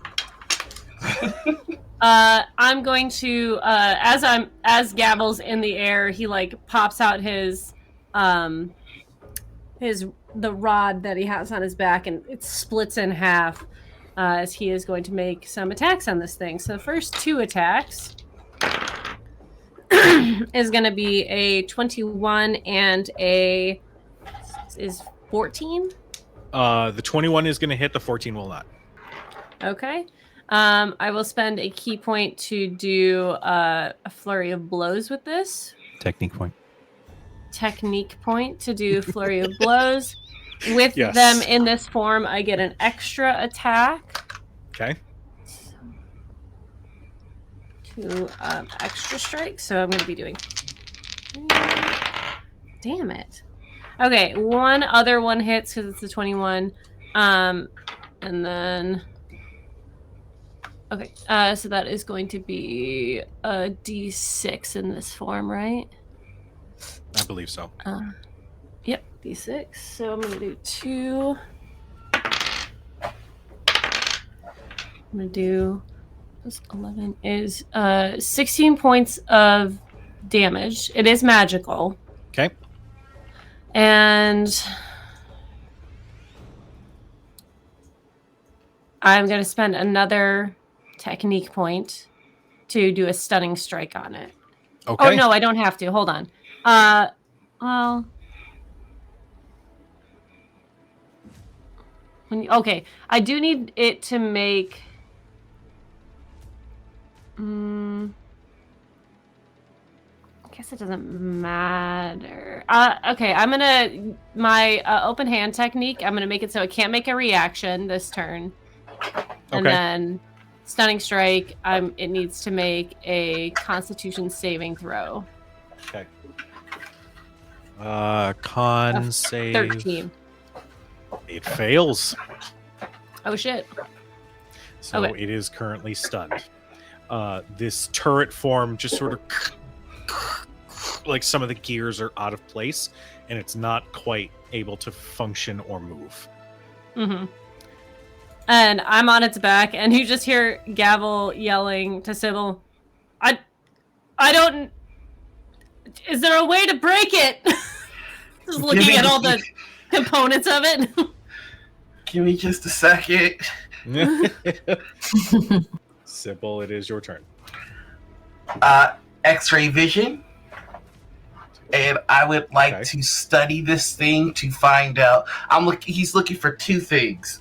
One, what is where is its IFF signal? Like, where is it deciphering friend between foe? And if I can manipulate that. And 2, how do I stop it from moving? Okay. Make me an investigation check. Okay. I do get these with advantage.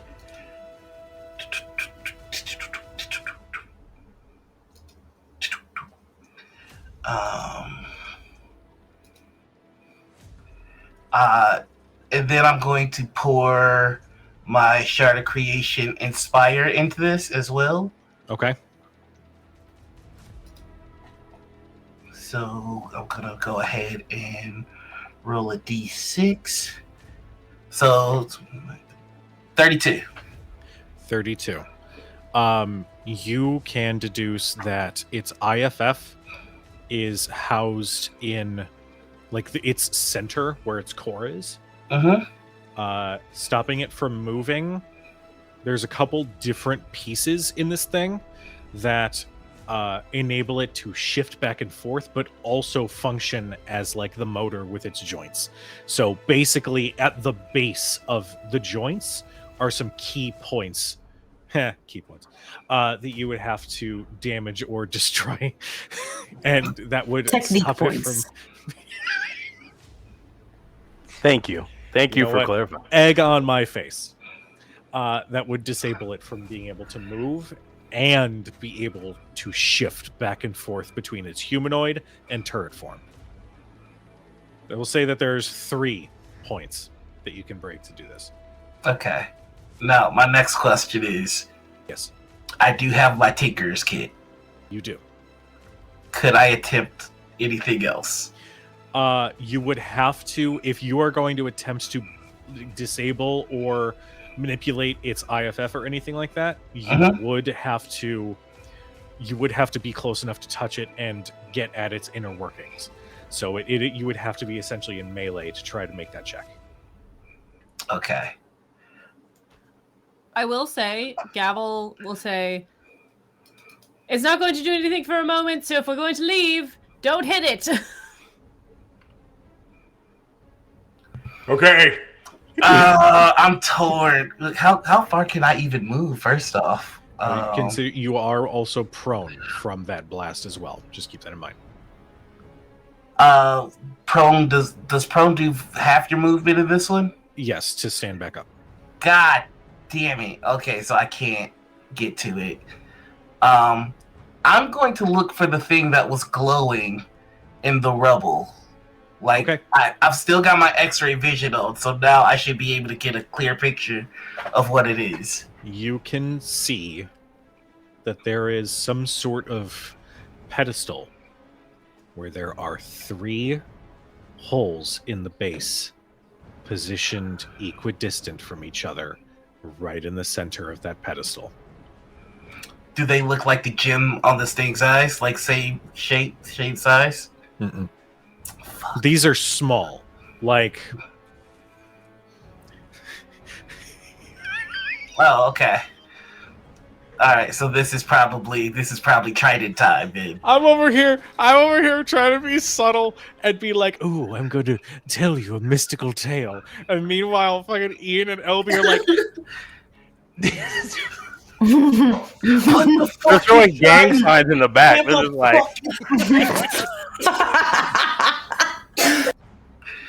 Oh my god, I love this. Then the last thing that Cybal will do on his turn is to yell at Merosha. And the pedestal, there's sockets for your trident. What? The goddamn hole! Okay. Looks over at King. What did he say?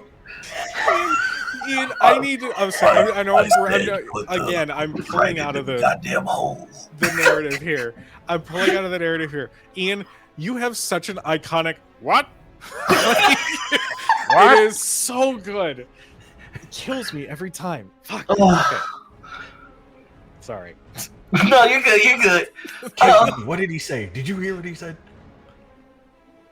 No, I was not listening. What the fuck are you doing? Okay. Nobody ever listens to me. I will move. I'm listening. You're just so far away. Did you say what? The trident? Put the trident into the hole. And he's pointing with the arbor. And Got it. The Batman voice modulator on. Put the trident into the hole. Okay. Ooh, okay. 5, 10, 15. That's all I can do. That'll be my turn. Okay. After Cybal, we have Maeris. Okay. Jesus Christ. What did above table, LB, what did Gavel say about hitting, like running away? Is hitting it gonna do something? Yeah, it can make another save after if you hit it. And Okay. not For- be stunned. For stunning strike? Yeah. It is unless the rules are different in TOV, which I can go ahead and take a look at. Each time the stun target takes damage, it can repeat the save, ending the stun effect on a success. Okay. I'm ready. Man. Okay. Cool. Okay. Oh, I can Okay. read. I'm just kidding. LB, congratulations. You're the chronicler now. You Bingo. can fucking All right, struggle. Maeris, what are you gonna do? Okay. I'm going to. I think she kind of like gets up, like supports herself on her staff as she gets up, and watching Cybal and Merosha, she's going to cast guidance on. I'm next to Merosha still, correct? Oh, nope. I'm going to move up to Merosha, cast guidance on Merosha, and I'm going. I almost said swing away. That's not what Maeris is going to say. You're guided. She's Guiding going you to with that say, swing. yeah, she's going to say, he said, put the trident in the holes. And Oh my God, you're standing up. Are you okay? no, I will be. Thank you. And as a as a bonus action, because I know I could do an action as a cantrip and a bonus action as another thing, right? Yes. Shield up. As long as the spell is okay. As long as the spell itself, the action to do so is a bonus action, which I Yes. believe Shield of Faith is. So Yes. I am going to cast Shield of Faith on Gavel. okay. What's your range on Shield of Faith? Just curious. 60 feet? Isn't that 60 feet? Shit, 5, 10, 15, 20, 25, 30, 35, 40, 45, 50. For all intents and purposes, can I say I moved here? You still have your. touch him? That's fine. That's fine. Okay. And then cast Shield of Faith on Gavel. Okay. Sounds good. Gavel, you take a bonus to your AC. All right. Anything else on your turn, Maeris? Nope. Okay. King. I would like to use my luck points now to do a thing. Okay. Oh God, I forgot about that. Okay. Okay. So, especially after when harm came to this person, and there was like a thing that happened, King has officially put all the things together in his own mind. And so, what King would like to do, and he has his hand on this little angry thing, and he is going to say, "You want to save your friends, right, Rabbit?" Yes. Okay. And everything else, to everybody else, nothing else happens. But for Averin and King, it is black. Like just black, nothing. Anywhere in any direction. There is King, and he's standing there, and he lets go of Averin and holds out his hand. And what I want, he's gonna say, sight unseen, knowing nothing, accept this pact, and I will let you do whatever you want.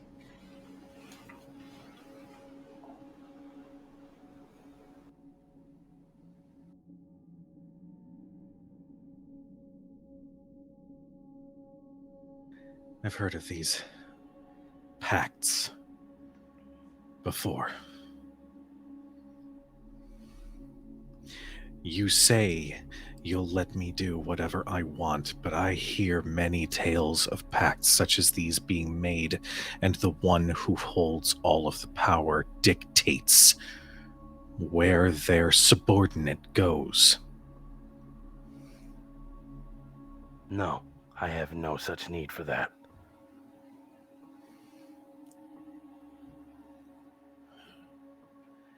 What if I don't need your power?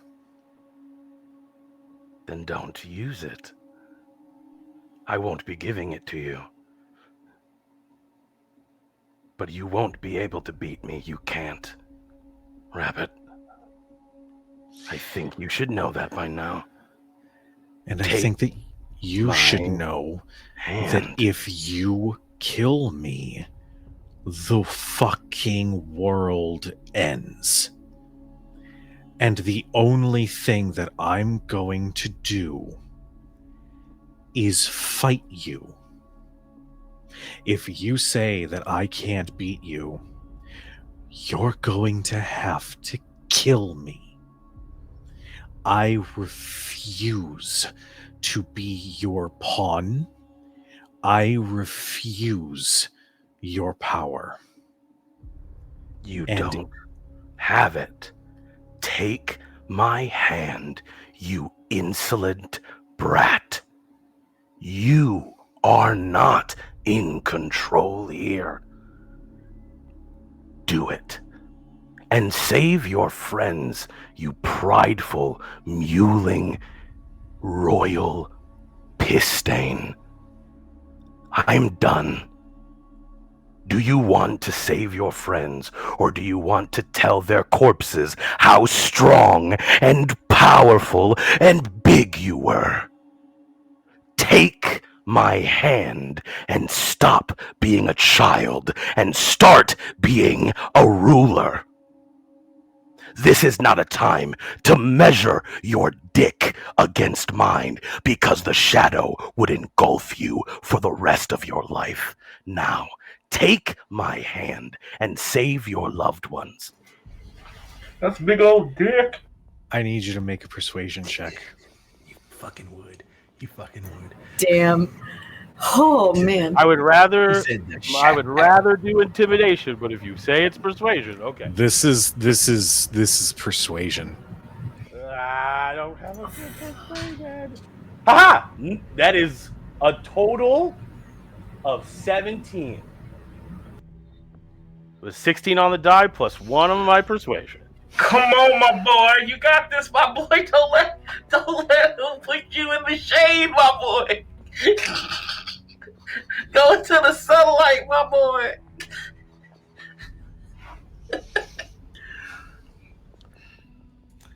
You have doom points. I'm just saying.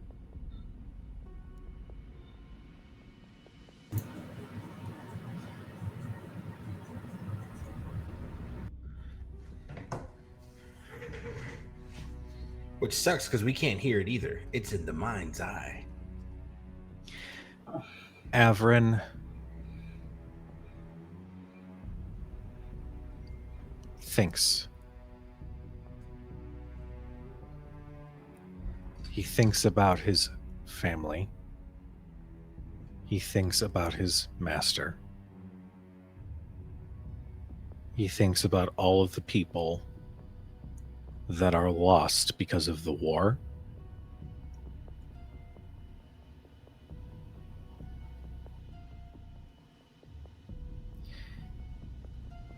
Just so we're clear, I don't serve you. You are offering me power so that I can save the people that I care about.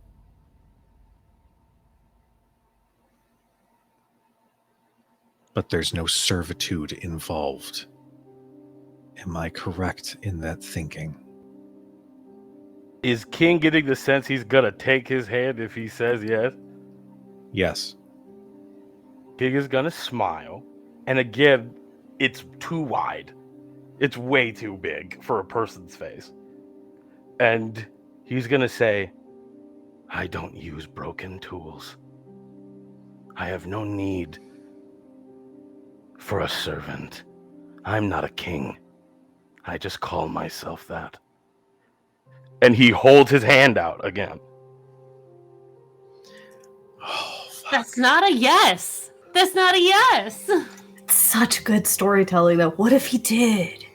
What if he did?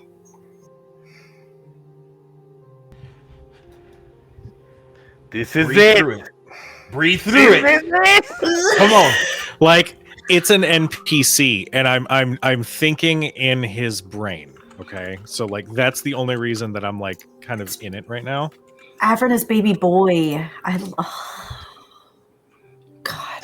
Don't be put in the shade, dog. I mean, Averin's in control here. Yeah, Like, we're just spectators. no, I know. I'm just saying, like, in this bargain that these two have, Averin is already in control. Yeah. He's the sub here. He can say no. He can say no, but he wants to help, and King is going to stop him from helping that if it kills him. But if he takes his hand, then he will not have an adversary. And if he thinks he can fight both King and that seems like a dumb move. Come on, won't you take my hand? Pose. Yeah. Hand. Are you ready? Are you ready? Come on. God damn. God, you got me in a fun spot here.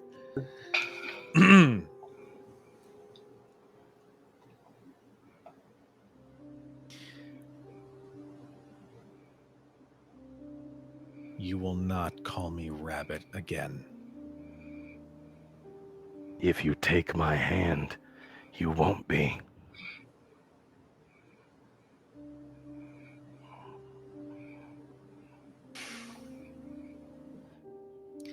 Averin takes your hand. Yeah. There is a moment. The wolf, the big one, the wolf, looks confused, and suddenly its eyes go blank, and it falls over. And another wolf arises from King's shadow. It is bigger, but it is still a wolf. Its eyes are red instead of yellow. And King's eyes are red.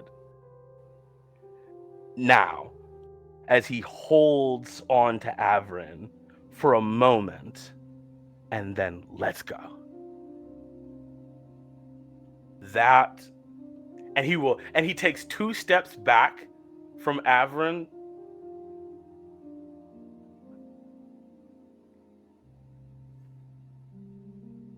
Smart move, boy. Smart move. What'd you say, King?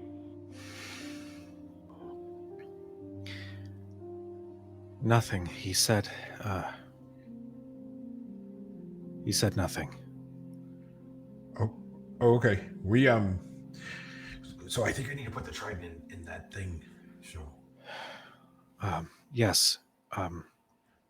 Averin looks off kilter. Yes. Go put it in the pedestal. I will cover you as best I can. Cool. This is the longest 6 seconds of my life. Okay. What? That's it. That's all I gotta do. Okay. I've done what I needed to do. Thank you very much, everybody. Appreciate everybody coming. All right. Now, quick question about the stunning strike. Does it remain stunned until the end of your turn or until the end of its turn? Okay. So the Castle Guardian stays stunned. It does not move. It is Averin's turn. After a moment longer of looking at King, and there's this weight on his chest that he doesn't know if he made the right call, he is going to move. 5, 10, 15, 20, 25, 30. And again, chat, congrats. You get to see a little deep dive into Averin's character sheet. Don't judge me, whatever. Let's see. Okay, so I just really want to check. Just 3 feet above the ground. Okay, so that's not going to work. He is going to prepare a spell. He's going to do the incantation for slow as he is gathering the arcane energy. There's this flash, this glow of energy around him as he holds the spell in his hand, just in case he needs it. But he's going to look at Merosha and say, "Go!" Merosha, we come to you.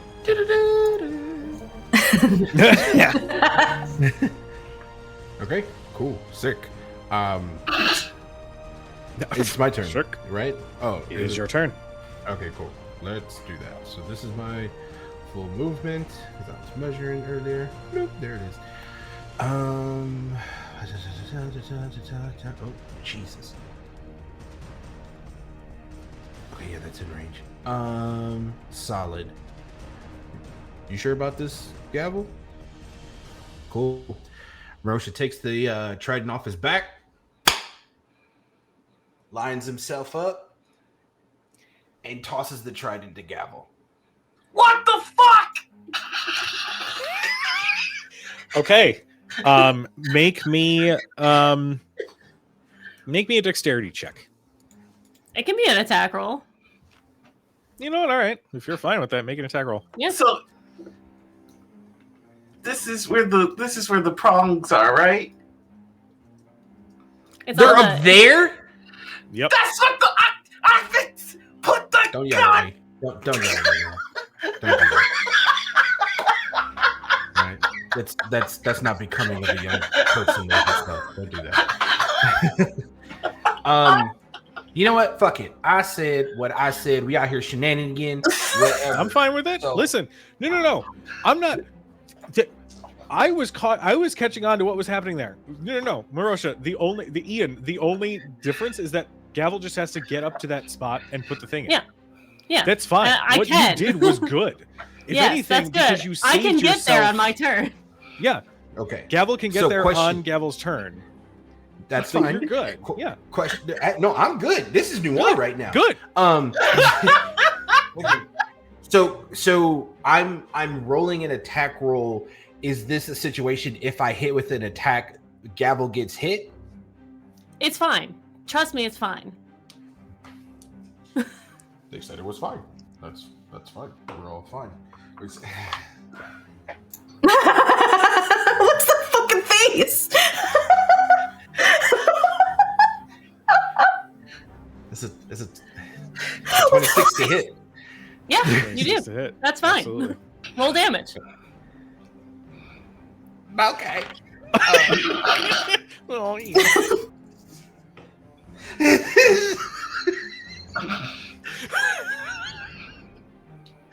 Any other time. Fucking shit. It's 11 points of damage. That's okay. I catch it. I take no damage.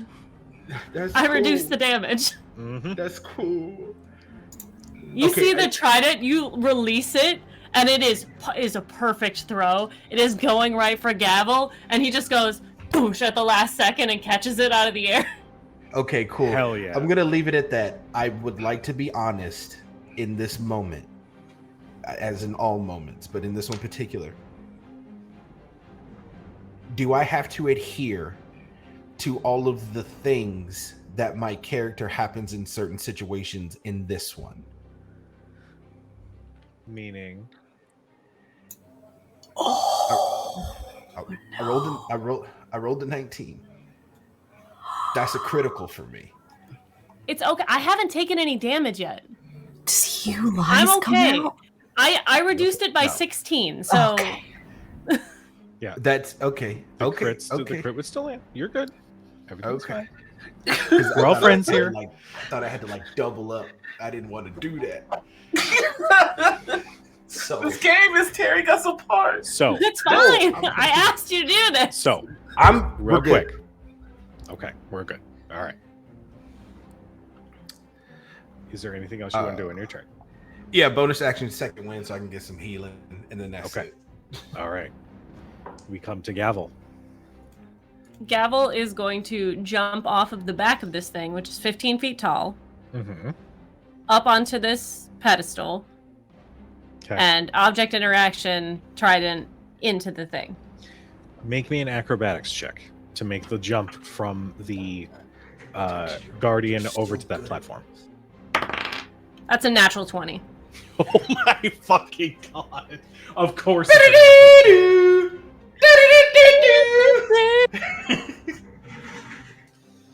I'm gonna describe this. I'm gonna describe exactly what Gavel does. Paint a picture.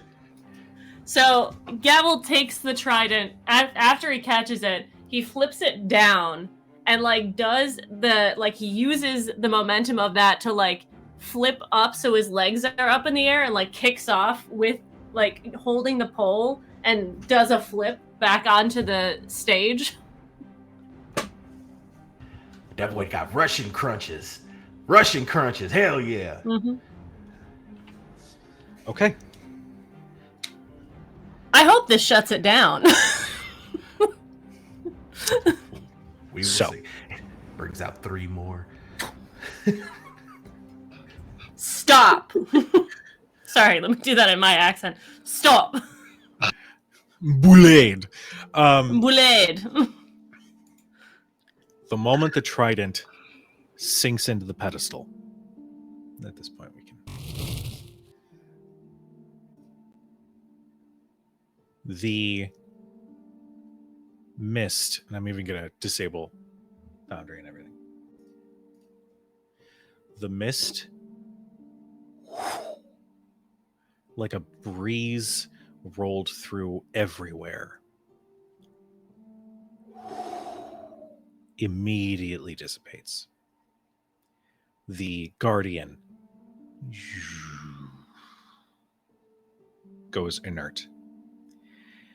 And you watch Gavel, initially Gavel. It's going to be apparent to everybody in a moment.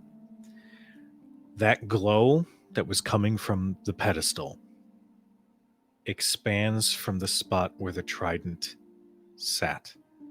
And you watch the dust, the decay, and the debris slowly disappear and is replaced by a beautiful pedestal, ornately crafted. That energy continues along the ground and emanates out from the pedestal and starts climbing everything around you. The shattered, stained glass windows that made the back piece of this throne room, you watch as that energy crawls up, and where once you saw dust and decay and an abandoned space, you see this stained glass window rejuvenate and is beautiful as the sun shines through. You see the stonework reset. You see all of the furniture repair and right itself as that energy continues outward from the throne room. And we're going to do a sky view as every piece of this castle is rejuvenated to its former glory, and that energy continues into the town. All of the buildings rejuvenate and reconstruct. And as this energy passes through, I also want to make one more thing clear. There are people who start reappearing. There are individuals who look confused as this energy emanates out to every corner of this island. As you have just recovered the ancient and true throne of Lothorn, and everybody who was caught in the trap of he who lies, now known as Aetherius Lothorn, are brought back to the correct time, and all react as their surroundings, wondering what just happened. It's at this point that I would like my players, I forgot to do one thing on Foundry. You don't have to open it back up. You can just look at the stream if you want. It is now at this point that I can reveal an updated map of Aoria for you all. Something I have been very hard at work doing. If Foundry will load. If it doesn't load, that's great. It doesn't look like it wants to load. Which is fucking great. No, it's loading. We're good. Okay. Gonna do this. Gonna move this over. As these people appear, they appear in the throne room too. There are individuals who look more finely dressed, who look about confused, and now look upon you all with a very confused and concerned look. What has happened? What is going on? I am your king now. No.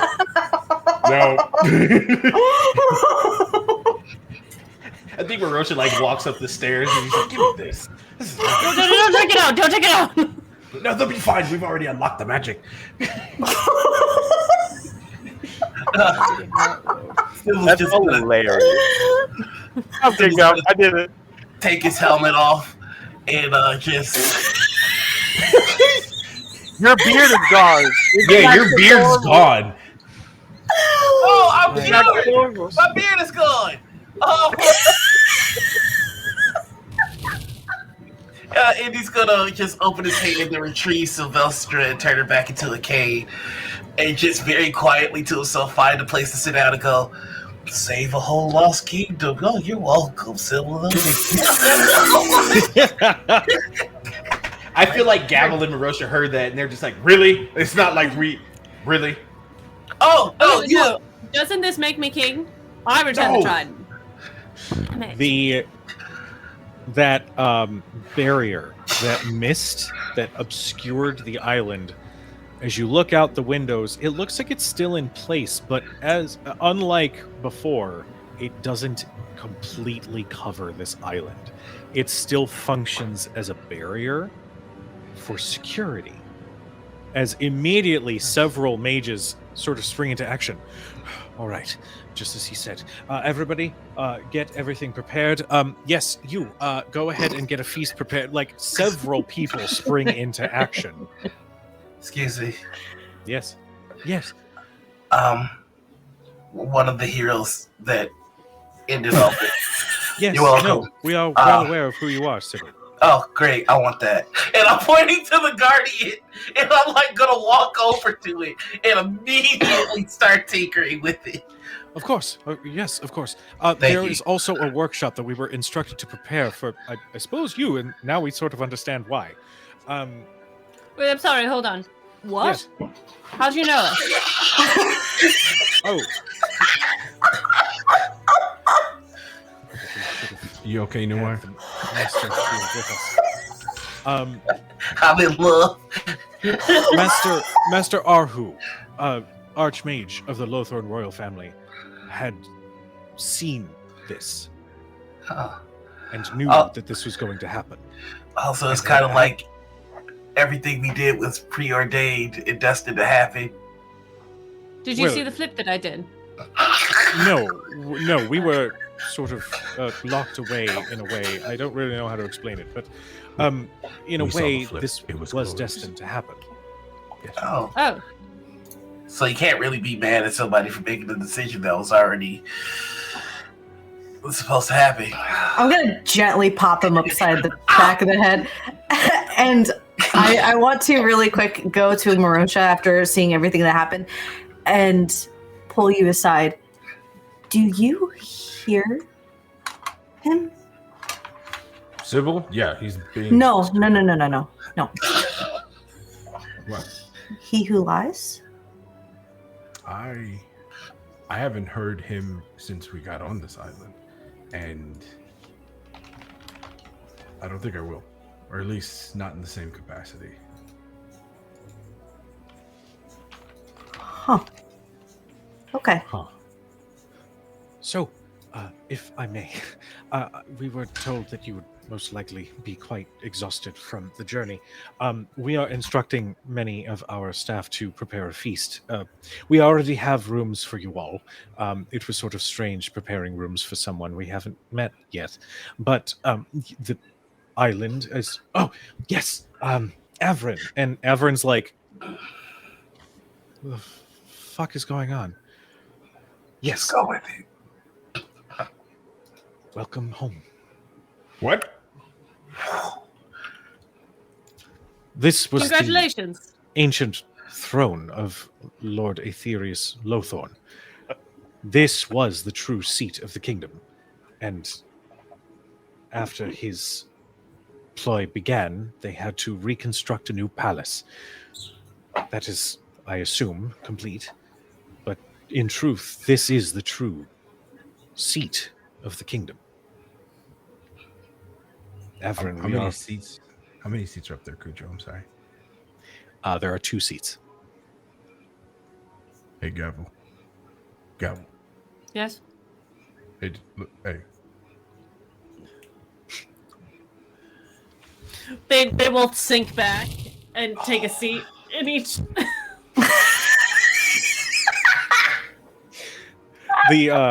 The mage who's like talking with Averin says, "Yes, please, right this way. Oh, thank you for keeping it warm. We don't need you to sit upon it anymore." And sort of like gestures for Gavel to step off. Just for a little bit. Well, I don't know. And Averin says, "No, please, just let them have this, please." That's right. Someone I need this bring on my a shirt. Someone bring my sage tree to my workshop. Immediately, several mages and engineers set to work. They immediately get the Guardian moved to your workshop. Sybil's gonna look at the rest of the group for a second, and they just immediately follow to the workshop. So, above table, you all now have a bastion, a stronghold of your own. It will have whatever you want in it. Can I have my family? Damn. Okay, that emotional damage. We're was right needed. here. What do you mean? Yeah. You just said it. We're your We're your family. kids. You told me no, Gavel. That was You're my all. equal. Before I have my we dead family, please. No. Before we end the episode, I am telling my players, this castle, the town around it, is yours to make. Fuck. You build the castle. You tell me what's in it.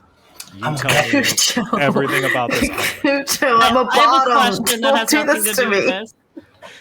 this. The soldiers that came here and died. Well, they're dead.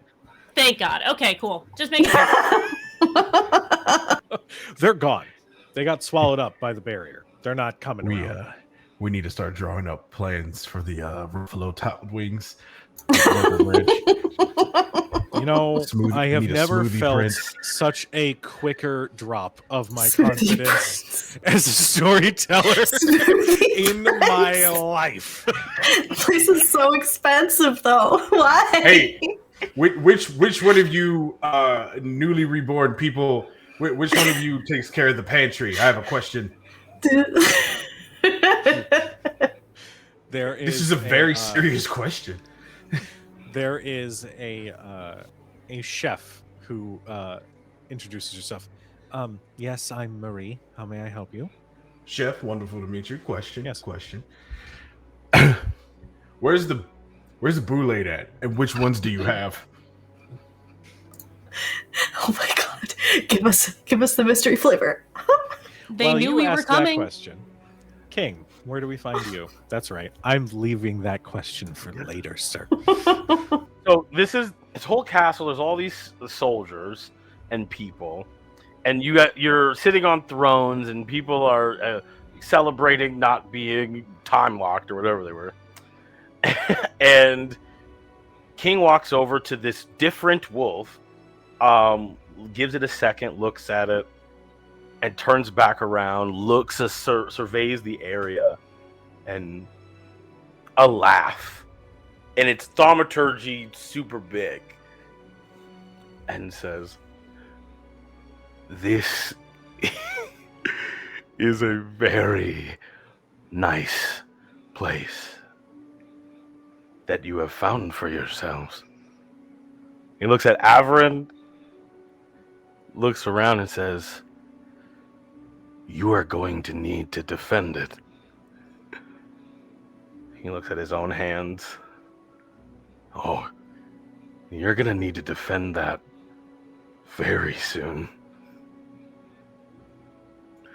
Something's coming for you, Boy King. It's coming now.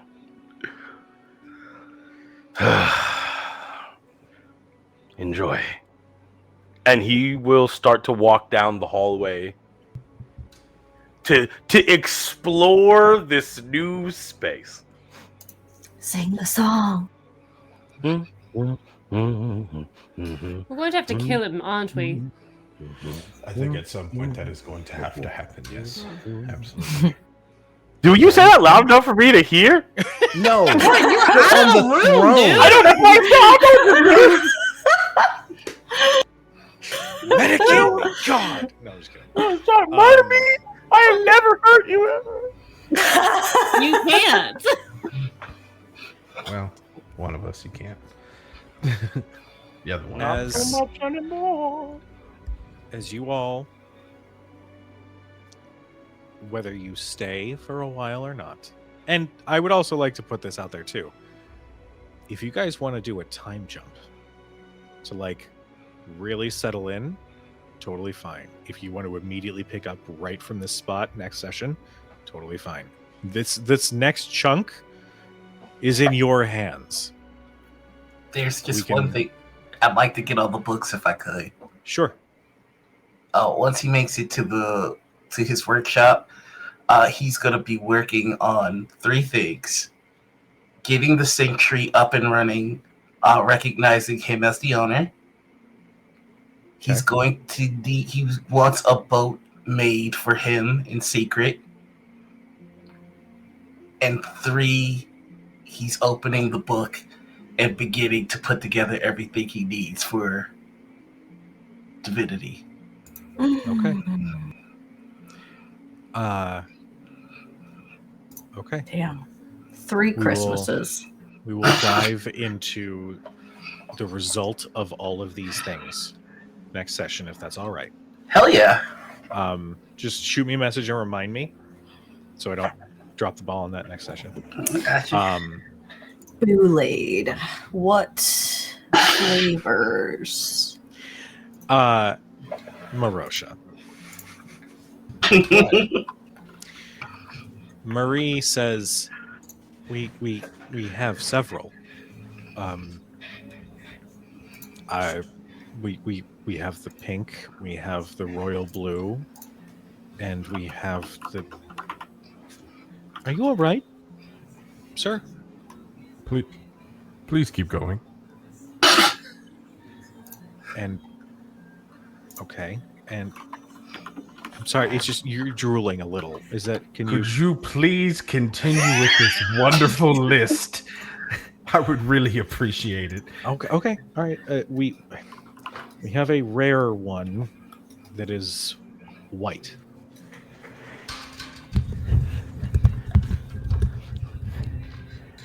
You mean to tell me you have the white Boulade in this castle right now?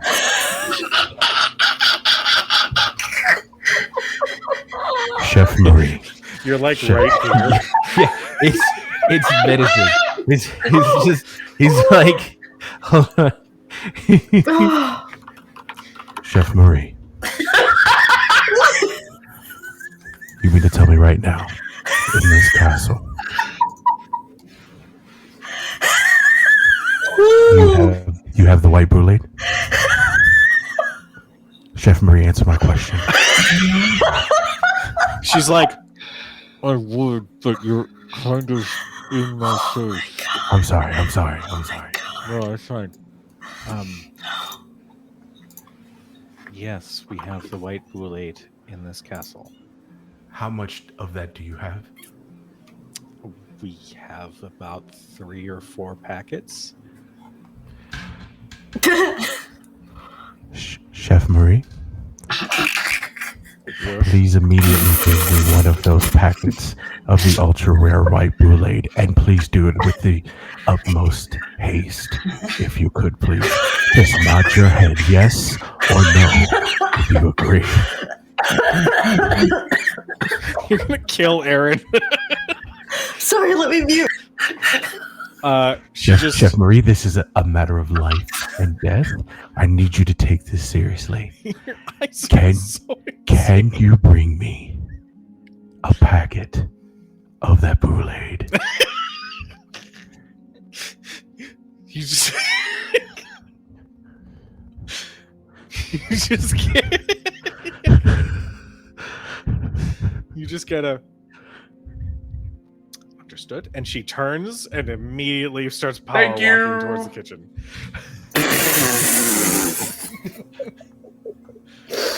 Oh my god! At this point, is there anything else that anybody would like to do in this moment, immediately following all of this? No, that was beautiful. It's a great anime ending. I have things, but it's not. I'll just message you. Yeah. All right. Well, with that in mind, for our wonderful chat, this is where we're going to end tonight's episode. Fuck, dude. From where we started to where we ended, that's good stuff right there. That entire time you guys were like about to kill each other, I was like, they don't know. They don't know. And it's great, and I love this. Fuck. We are gonna go ahead and get a raid set up, but before we do, I really do want to give a very, very heartfelt shout out to my party and to my chat, because the stream dropping out, that was no fun, not good. Because like we're in the thick of it, and then just my heart dropped. The fact that you guys, not only did my party literally stay on the fucking video, but also my chat, like you guys didn't leave, and that just thank you. Seriously, you're the best. Thank you. I really thoroughly appreciate that. I'm going to continue to be a little sappy here and say thank you guys for the bits. You guys are nuts. Thank you so much. I love you guys so much. I'm going to continue to be sappy and say that this campaign, hands down, has been life-changing for me. I am so thankful for this party. I'm so thankful to be able to tell this story with you guys. You guys make every Thursday the highlight of my fucking week. I love you so much. I sincerely love you guys so much. So thank you.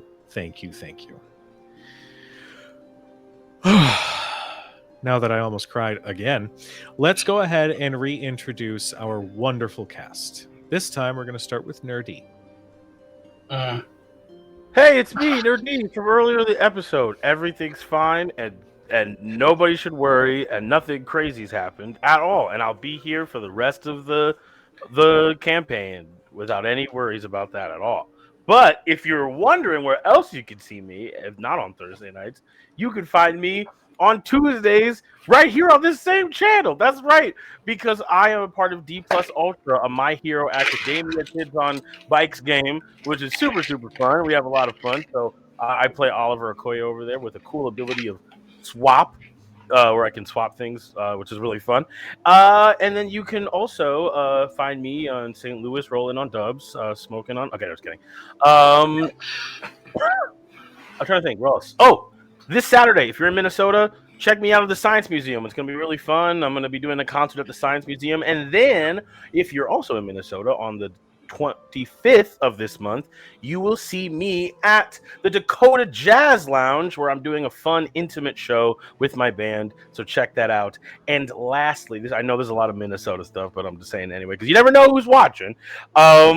Lastly, on the 26th of this month, we are bringing back D&D Live. That's right, people. Our audience participation prizes. Watch our new campaign where we actually we do this in person with people and dice. My wonderful co-DM Nathan will be doing it, and I will provide all the sound effects because I have a cool sound effects board for lasers and dragons and stuff like that. It's a very fun time. It's like Rocky Horror Picture Show meets D&D, so we do a whole lot of weird stuff. So come on out to that at Pillar Forum on Sunday, the 26th.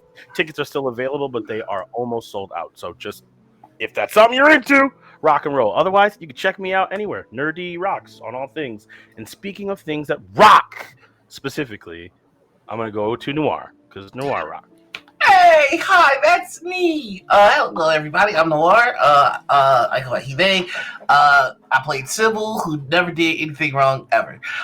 You can find me all over the internet as the Noir Enigma. That's Blue Sky, Twitch, Facebook, and TikTok for the 8 seconds it's still illegal to be in the States. If you are in the Chicago area during MagicCon, hey, I'll be there too. I'll be with Level Eater running a exclusive dungeon. So sign up for that now, and I might be one of your GMs. Other than that, you can find me every Saturday over at the Lovely's channel for Owlbear Saturday, where we are still playing Baldur's Gate. We would love to finish the game, but there's just so much murder to do. That's me. I'm gonna send it on over. We're gonna keep this melanin train going. Send it to Erin. I fucking knew it. Hi. Hi, I'm Erin My Laundry. You can find me at Erin My Laundry. I'm going to be playing a lot of Borderlands and Risk of Rain over the next few weeks because on Monday I start my new job as a community manager over at 2K Games for Borderlands and Risk of Rain. So if you like either of those IPs, which like who doesn't, come over and hang out with me. I'm going to be streaming it all the time.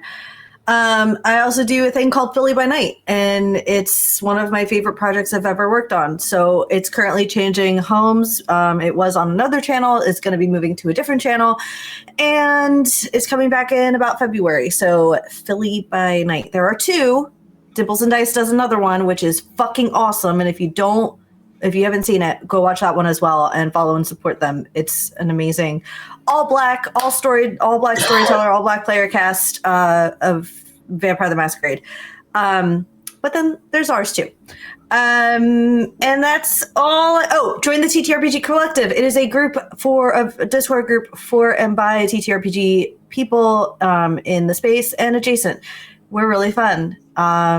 There is an invite link everywhere on their socials, so go follow that as well, or else. And I will keep that train going.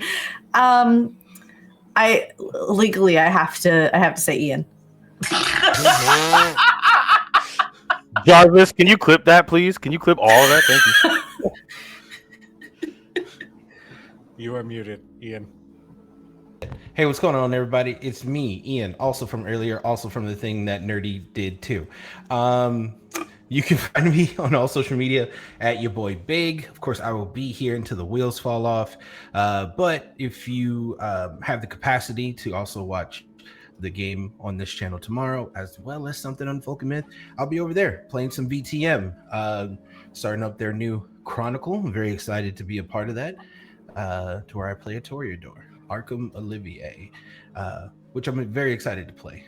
Other than that, if you want to know what I'm doing, follow me on socials at your leisure, whichever one you want to do, and you'll see what I'm doing next. Awesome. So, bringing up this melanin train caboose. Let's get it, LB. Oh, I'm LB Hackham. You can find me at LB Hackham on Instagram and that's on Blue Sky. You can find me at Hack Recklessly on Twitch and YouTube. The next time I'm going to be live is tomorrow night on the Hack Recklessly channel. We are doing a Monster of the Week game with the whole Hack Recklessly crew. It is a lot of fun so far. They're going to figure out what the creature is tomorrow, so get ready for that.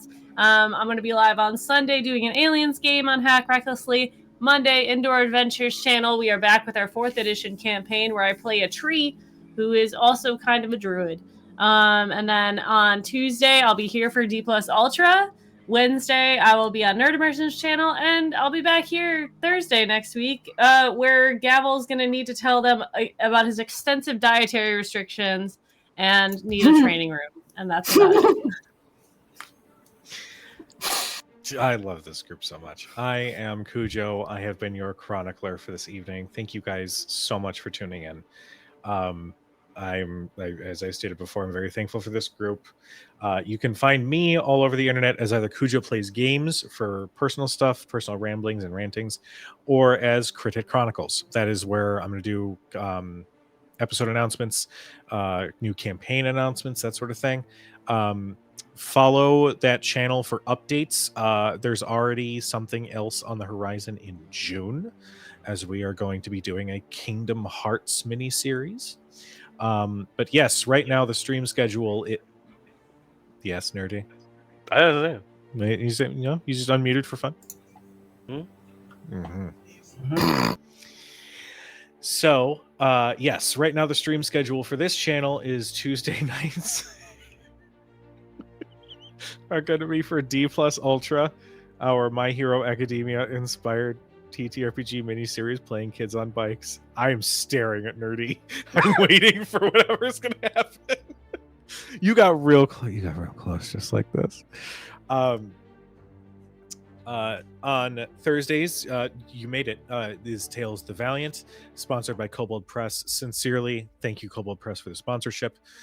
Fridays is Shadows Over Baldur's Gate, our post-Baldur's Gate 3 spiritual sequel to the award-winning video game, where we explore some of the consequences of some of the endings from that game. So tune in if you're a fan of Baldur's Gate. Spoiler warning, I guess, obviously. If you're not going to be tuning in for Chronicles, on Wednesdays, you can find me over at Nerd Immersion. We're playing some new 2024 D&D. Yeah, keep an eye on the socials for other announcements on where you might find me in projects that will be coming out and doing the thing. I did that right. Anyway, we're going to go ahead and get a raid set up for Captain Robert. They're currently playing Vecna, Eve of Ruin. We love Captain Robert here. Robert is such a delightful human. On a super side note, I'll be at GaryCon this year in a couple months. So if you see me, come up, say hi. I accept hugs if you're cool. I mean, cool meaning like a good I don't know what the hell I'm talking about. I'm rambling. Anyway, I love you all. Thank you so much for tuning in. Be nice to each other. Go support Kobold Press and Monster Vault 2. We'll see you guys next time. Bye, everybody. Hold me, whatever I'll be on this moment is a little later on.